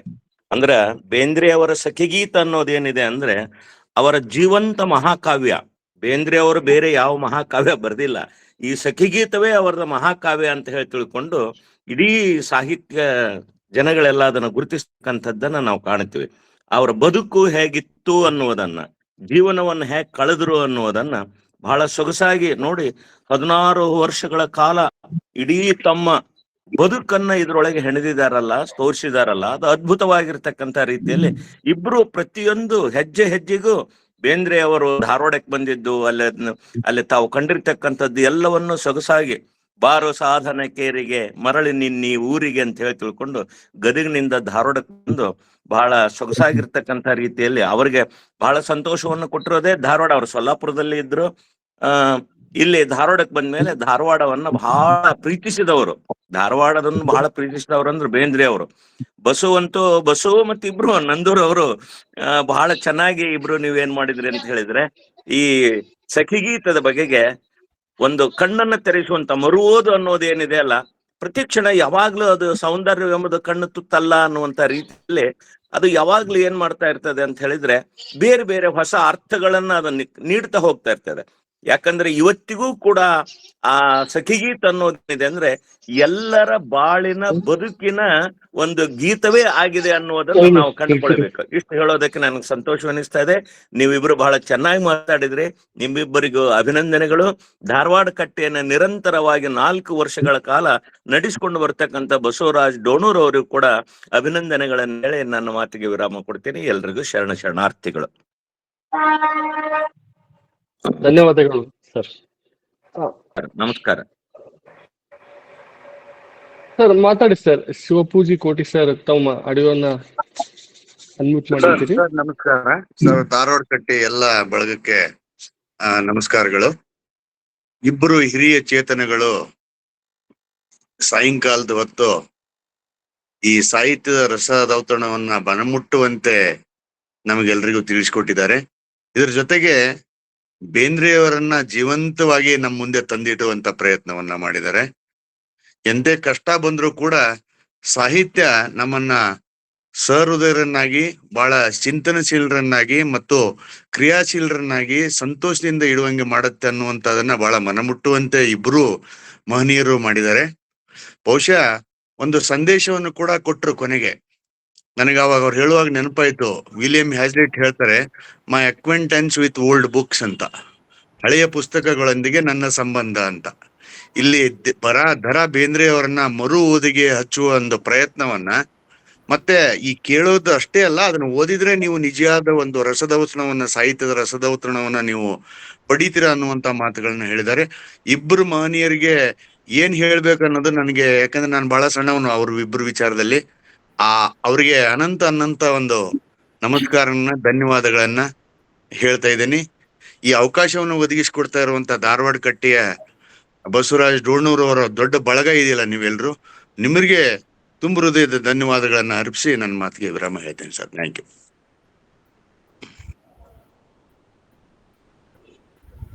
Thank you sir. ಮತ್ತೆ ಯಾರಾದರೂ ಸಾಹಿತ್ಯ ಆಸಕ್ತರು ಸರ್ ಮಾತಾಡಿ ಸರ್. ಕೇಳುತ್ತದಲ್ರಿ? ಹಾ ಸರ್, ಸರ್ ಮಾತಾಡಿ ಸರ್. ನಂದರ್ ಅವರೇ ನಮಸ್ಕಾರ. ಪುಟ್ಟು ಕುಲಕರ್ಣಿ. ನಮಸ್ಕಾರ ಪುಟ್ಟು ಅವರೇ, ನಮಸ್ಕಾರ ಪುಟ್ಟು. ಇದು ಅದರೊಳಗಿಂದ ಒಂದು ಸಾಲು ಉಂಟು, ಕಪ್ಪತ್ತ ಗುಡ್ಡದ ಓರೆ ಕೋರೆಗಳಲ್ಲಿ ಕಡ್ಲಿ ಗೊಂಚಕ ಇಟ್ಟ ಕಾಳಿನೋಳು ಅಂತ ಹೇಳಿ. ನೀವು ಅಲ್ಲೆಲ್ಲ ಕಡ್ಲಿ ಗೊಂಚಕ ಇಟ್ಟದ ಕಾಳಿನ ಹಾಗೆ ನೆನಪುಗಳನ್ನು ಮತ್ತೆ ಹೆಕ್ಕಿ ಇಬ್ರು ಕೊಟ್ಟಿದ್ರಿ, ಬಸು ಅವರು ಮತ್ತು ನೀವು. ಅದಕ್ಕೆ ತುಂಬಾ ಸಂತೋಷ, ಧನ್ಯವಾದಗಳು. ನೀವು ನನಗೂ ನಿನಗೂ ಅಂಟಿದ ನಂಟಿನ ಕೊನೆ ಅನ್ನೋ ಶಬ್ದದ ಬಗೆಗೆ, ಕೊನೆ ಅನ್ನೋದು ಇಲ್ಲಿ ಎಂಡ್ ಅಂತಲ್ಲ, ಈ ಇದ್ರೊಳಗೆ ಹೂವು ಪಲ್ಲವಿಸುವ ಭಾಗಕ್ಕೆ ಕೊನೆ ಅಂತ ಹೇಳ್ತಾರೆ. ಬಳ್ಳಿಯ ಕೊನೆ, ಹೂವಿನ ಗಿಡದ ಕೊನೆ ಅಂತ ಹೇಳ್ತಾರೆ. ನನಗೂ ನಿನಗೂ ಅಂಟಿದ ನಂಟಿನ ಕೊನೆ ಅಂದ್ರೆ ಅದು ಯಾವ ಹೂವಿನ ಕೊನೆ ನನಗೂ ನಿನಗೂ ಅಂಟಿಕೊಂಡಿತು ಅಂತ ಅನ್ನೋದನ್ನ, ಕೊನೆ ಅನ್ನೋದು ಒಂದು ಶಬ್ದದ ಬಗೆಗೆ ಇಲ್ಲಿ ಕೊನೆ, it is not the end, ಅಂದ್ರೆ ಈ ಕೊನೆ ಹೂವಿನ ಮೂಲಕ ಬಂತು ಅಂತ ಅನ್ನೋದನ್ನ ನಾವು ಇಲ್ಲಿ ಗಮನಿಸಬೇಕಾಗ್ತದೆ ನಾವು ಅಂತ ಅನ್ಕೊಂಡು. ಆಮೇಲೆ ಜಂಭ ಅಂತ ಅನ್ನೋದು, ಜಂಭ ಮಹಾಪ್ರಾಣಿ ಇದೆಯಲ್ಲ, ಅದು ಮಹಾಪ್ರಾಣಿ ಇದ್ರೆ ಋತುಮಾನಗಳ ಸಂಗಡ ನಮ್ಮ ಬದುಕು ಅಂದ್ರೆ ಋತುಕ ತಕ್ಕಂತೆ, ಋತಬುಕ್ ಜಿತಬುಕ್ ಹಿತಬುಕ್ ಅಂದಂಗೆ ಋತುಮಾನಗಳ ಸಂಗಡ ನಮ್ಮ ಬದುಕು ಹೇಗಿದೋ ಆಗ್ತದಲ್ಲ, ಅದನ್ನ ಅರಿತುಕೊಂಡಂತ ಬೇಂದ್ರೆ ಅಂಬಿಕಾತನಯನ ಜಂಭದ, ಅಂದ್ರೆ ಋತುಮಾನಕ್ಕೆ ತಕ್ಕಂತೆ ಅಥವಾ ಆಯಾ ಅವಧಿಗೆ ತಕ್ಕಂತೆ ಏನೇನು ಪರಿವರ್ತನೆ ಆಯ್ತು ಅಥವಾ ರೂಪಾಂತರಣ ಆಗ್ತಾ ಹೋದ್ರು ಅಂತ ಅನ್ನೋದು ಇಲ್ಲಿ ಜಂಭ ಮಹಾಪ್ರಾಣಿ ಇತ್ತಪ್ಪ ಅಂತಂದ್ರೆ, ಅದು ಋತುಗಳೊಡನೆ, ಅಂದ್ರೆ ಪ್ರತಿಯೊಂದು ಋತುಮಾನಕ್ಕೆ ಏನು ಕಾಲದೊಳಗೆ ಏನು ನಿಯತಿ ಪ್ರಕಾರ ಎಂಥದ್ದು ಬರ್ತದೆಯೋ ಅದಕ್ಕೆ ನಮ್ಮನ್ನ ನಾವು ಹೊಂದಿಸಿಕೊಂಡು ಅದ್ರ ಸಂಗಡ ಸ್ಪಂದನೆ ಮಾಡ್ಕೊಂಡು ಹೋಗೋದು ಅಂತ ಹೇಳ್ಕೊಂಡು, ಮಹಾಪ್ರಾಣಿ ಇದ್ರೆ ಮಾತ್ರ ಅದು, ಮತ್ತೆ ಅಲ್ಪ ಪ್ರಾಣಿ ಇದ್ರೆ ಮಾತ್ರ ಅಲ್ಲ ಅದು. ಅಲ್ಲಿ ಮಹಾಪ್ರಾಣಿ ಇದೆ ಅನ್ಕೊಡ್ತೇನೆ, ನನ್ನ ಹತ್ರ ಪುಸ್ತಕ ಇಲ್ಲ ಈಗ ಇಲ್ಲಿ. ಜಂಭ ಅಂತ ನೀವು ಹೇಳ್ಬೇಕು, ಮಹಾಪ್ರಾಣ ಹೇಳಿದ್ರೆ ಅದಕ್ಕೆ ಹೇಳ್ತಾ ಇದ್ದೇನೆ ನಾನು. ನೀವು ಮಾತಾಡಬೇಕು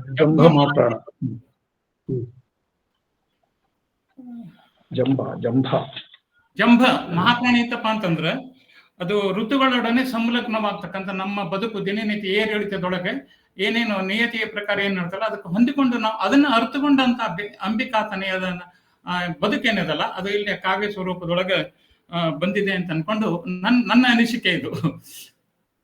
ಈ ಇಬ್ಬರಿಗೂ ಸಹಿತ ನಮಸ್ಕಾರ. ಅಂದ್ರೆ ಮತ್ತೆ ಕಡ್ಲಿಗೊಂಚಿಗೆ ಇಟ್ಟ ಕಾಳನ್ನ ಹೆಕ್ಕಿ ತಂದು ಮತ್ತೆ ಕೊಟ್ಟದಕ್ಕೆ. ಈ ಕಡೆ ಗದಗ ಕಡೆ ಬಸವ ಅವ್ರಿಗೆ ಗೊತ್ತಿರ್ಬೋದು ಬಹುಶಃ. ಕಡ್ಲಿಗೊಂಚ ಕಪ್ಪತ್ತ ಗುಡ್ಡದ ಓರೆ ಕೋರೆಗಳಲ್ಲಿ ಕಡ್ಲಿಗೊಂಚಗೆ ಇಟ್ಟ, ನಾವು ಅಂದ್ರೆ ಸ್ವಲ್ಪ ಸಮೀಪ ಆ ಕಡೆಗೆ ಬರ್ತದೆ ನಮ್ಮೂರು, ಮೂಲ ಊರು ರಾಣಿಬೆನ್ನೂರು ತಾಲೂಕಿನ ಹತ್ರ ಮೈದೂರು ಗುಡುಗು. ಆ ಭಾಗದೊಳಗೆ ಕಲ್ತಿದ್ದೇನೆ ನಾನು. ಅಂದ್ರೆ ಈಗ ಯಾವ್ದಿದು ಮೊಗಲಾಯಿ ಏರಿಯಾ ಅಂತ ಹೇಳ್ತಾರೆ ಗದಗ ಕಡೆಗೆ, ಆ ಏರಿಯಾದೊಳಗೆ ಕಲ್ತಿದ್ದೆ ನಾನು. ಆ ಗಾದಿ ಮಾತಿಂದ ಇದು ಉಂಟು, ನನಗೆ ಕಲ್ಪನೆ ಉಂಟು. ಈ ರೀತಿಯಾಗಿ ಕಡ್ಲಿ ಕಾಳೆ ಹೆಕ್ಕಿ ಕೊಟ್ಟಿದ್ದಕ್ಕೆ ಸಂತೋಷ. ನಮಸ್ಕಾರ.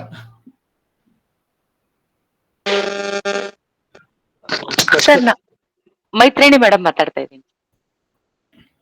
ಮಾತಾಡಿ ಮೇಡಮ್. ಇಬ್ರು ಸಹೋದರಿಗೆ ಅನಂತ ಧನ್ಯವಾದಗಳು. ಬೇಂದ್ರೆ ಅಜ್ಜನ ಎಷ್ಟು ಓದಿದ್ರು ನಮ್ ಹಸು ನಿಗದೇನೆ ಇಲ್ಲದು. ಎಷ್ಟು ಬೇಂದ್ರೆ ಅಜ್ಜನ ಒಳಗಿಳಿಸ್ಕೊಂಡ್ರು ಅದು ನಮ್ಗೆ ಅದು ಸಂತೃಪ್ತಿ ಅನ್ನೋದು ಇರೋದೇನೆ ಇಲ್ಲ. ಒಂದ್ ಮಾತಿದೆ, ನಮ್ ವಯಸ್ಸಿನ ತಕ್ಕ ಹಾಗೆ ನಮ್ಮ ಮುಖದ ಚೆಹರೆಗಳು ಸೌಂದರ್ಯ ಹೆಂಗ್ ನಮ್ ವಯಸ್ಸಿನ ತಕ್ಕಂಗ ಒಂದೊಂದ್ ಸೌಂದರ್ಯ ಇರ್ತೈತಂತ. ಹಂಗ ಬೇಂದ್ರೆ ಕಾವ್ಯಗಳನ್ನ ಓದ್ತಾ ಇರುವಾಗ ಆಯಾ ವಯಸ್ಸಿಗೆ, ಇದು ಸಖಿಗೀತ, ಸಖಿಗೀತವನ್ನ ನಾವು ವಿದ್ಯಾರ್ಥಿ ಇದ್ದಾಗ ಓದೋದ್ ಬೇರೆ, ಮತ್ತೊಂದು ವಯಸ್ಸಿಗೆ ಬಂದಾಗ ಓದೋದ್ ಬೇರೆ, ನಂತರ ಒಬ್ಬ ಅಧ್ಯಾಪಕಳಾಗಿ ಓದೋದ್ ಬೇರೆ, ಈ ಒಂದು ಪಕ್ವಗೊಂಡ ವಯಸ್ಸಿನಲ್ಲಿ ಓದೋದ್ ಬೇರೆ. ಯಾರಿಗೆ ಎಷ್ಟು ದಕ್ತಾನೆ ಬೇಂದ್ರೆ ಅಜ್ಜನ ಒಂದು ಇದು ಇದೆ ಅಲ್ಲ, ಅದನ್ನ ದಕ್ಕಿಸ್ಕೊಂಡವ್ರಿಗೆ ಕಂಡಷ್ಟು ದಕ್ಕಿಸ್ಕೊಂಡವ್ರಿಗೆ ದಕ್ಕಿದಷ್ಟು ಅಂತ ಹೇಳಿ ಬಹಳ ಅದ್ಭುತವಾಗಿ ಎರಡು ಉಪನ್ಯಾಸಗಳು ಇವತ್ತ ಒಂದು ಅರ್ಥಪೂರ್ಣವಾಗಿ ನಡೀತು. ಬೇಂದ್ರೆ ಕಟ್ಟೆ ಎಲ್ಲರಿಗೂ ಕೂಡ ಅನಂತ ಶರಣಾರ್ಥಿಗಳು. ಧನ್ಯವಾದಗಳು ಮೇಡಮ್. ನಾವು ಕಾರ್ಯಕ್ರಮದ ಒಂದು ಕೊನೆಯ ಘಟ್ಟವನ್ನ ತಲುಪಿದ್ದೇವೆ. ಕೊನೆಯದಾಗಿ ಒಂದು ಅಭಿಪ್ರಾಯ ಅಥವಾ ಒಂದು ಪ್ರಶ್ನೆಗೆ ಅವಕಾಶ ಇರಲಿದೆ. ಇಲ್ಲದೆ ಇದ್ರೆ ನಾವು ಕಾರ್ಯಕ್ರಮವನ್ನ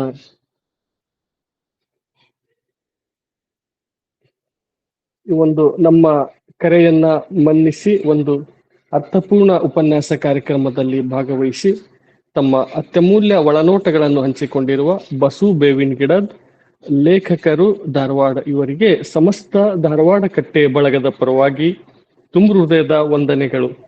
ಧನ್ಯವಾದಗಳು ಸರ್. ಅದೇ ರೀತಿ ನಮ್ಮ ಕರೆಯನ್ನು ಮನ್ನಿಸಿ ಈ ಒಂದು ಅರ್ಥಪೂರ್ಣ ಉಪನ್ಯಾಸ ಕಾರ್ಯಕ್ರಮದಲ್ಲಿ ಭಾಗವಹಿಸಿ ತಮ್ಮ ಅತ್ಯಮೂಲ್ಯ ಒಳನೋಟಗಳನ್ನು ಹಂಚಿಕೊಂಡಿರುವ ಮಹಾಂತಪ್ಪ ನಂದೂರ್ ಲೇಖಕರು ಹುಬ್ಬಳ್ಳಿ ಇವರಿಗಾದರೂ ಕೂಡ ಸಮಸ್ತ ಧಾರವಾಡ ಕಟ್ಟೆ ಬಳಗದ ಪರವಾಗಿ ತುಂಬು ಹೃದಯದ ವಂದನೆಗಳನ್ನು ಸಲ್ಲಿಸುತ್ತೇನೆ. ವಂದನೆಗಳು ಸರ್. ಅದೇ ರೀತಿ ಈ ಕಾರ್ಯಕ್ರಮದ ಅಧ್ಯಕ್ಷತೆಯನ್ನು ವಹಿಸಿರುವ ಪ್ರೊಫೆಸರ್ ಬಸವರಾಜ್ ಡೋಣೂರ್ ಇಂಗ್ಲಿಷ್ ಪ್ರಾಧ್ಯಾಪಕರು, ಕರ್ನಾಟಕ ಕೇಂದ್ರೀಯ ವಿಶ್ವವಿದ್ಯಾಲಯ ಕಲಬುರಗಿ ಇವರಿಗಾದರೂ ಕೂಡ ತುಂಬು ಹೃದಯದ ವಂದನೆಗಳು. ಧನ್ಯವಾದಗಳು ಸರ್. ಅದೇ ರೀತಿ ಈ ಒಂದು ಕಾರ್ಯಕ್ರಮದಲ್ಲಿ ಈ ಒಂದು ಸುಮಧುರ ಸಾಹಿತ್ಯ ಸಂಜೆಗೆ ಸಾಕ್ಷಿಯಾಗಿರುವ ಎಲ್ಲ ಹಿರಿಯರಿಗೂ ಮತ್ತು ಎಲ್ಲ ಸಾಹಿತ್ಯಾಸಕ್ತರಿಗೂ ಹಾಗೂ ನಮ್ಮ ಮಾಧ್ಯಮ ಸ್ನೇಹಿತರಿಗೂ ಮತ್ತು ನಮ್ಮ ಧಾರವಾಡ ಕಟ್ಟೆ ಧಾರವಾಡದ ಎಲ್ಲ ಪದಾಧಿಕಾರಿಗಳನ್ನು ಕೂಡ ಈ ಒಂದು ವೇದಿಕೆ ಪರವಾಗಿ ತುಂಬು ಹೃದಯದ ವಂದನೆಗಳನ್ನ ಸಲ್ಲಿಸುತ್ತೇನೆ. ಧನ್ಯವಾದಗಳು. ಶುಭರಾತ್ರಿ.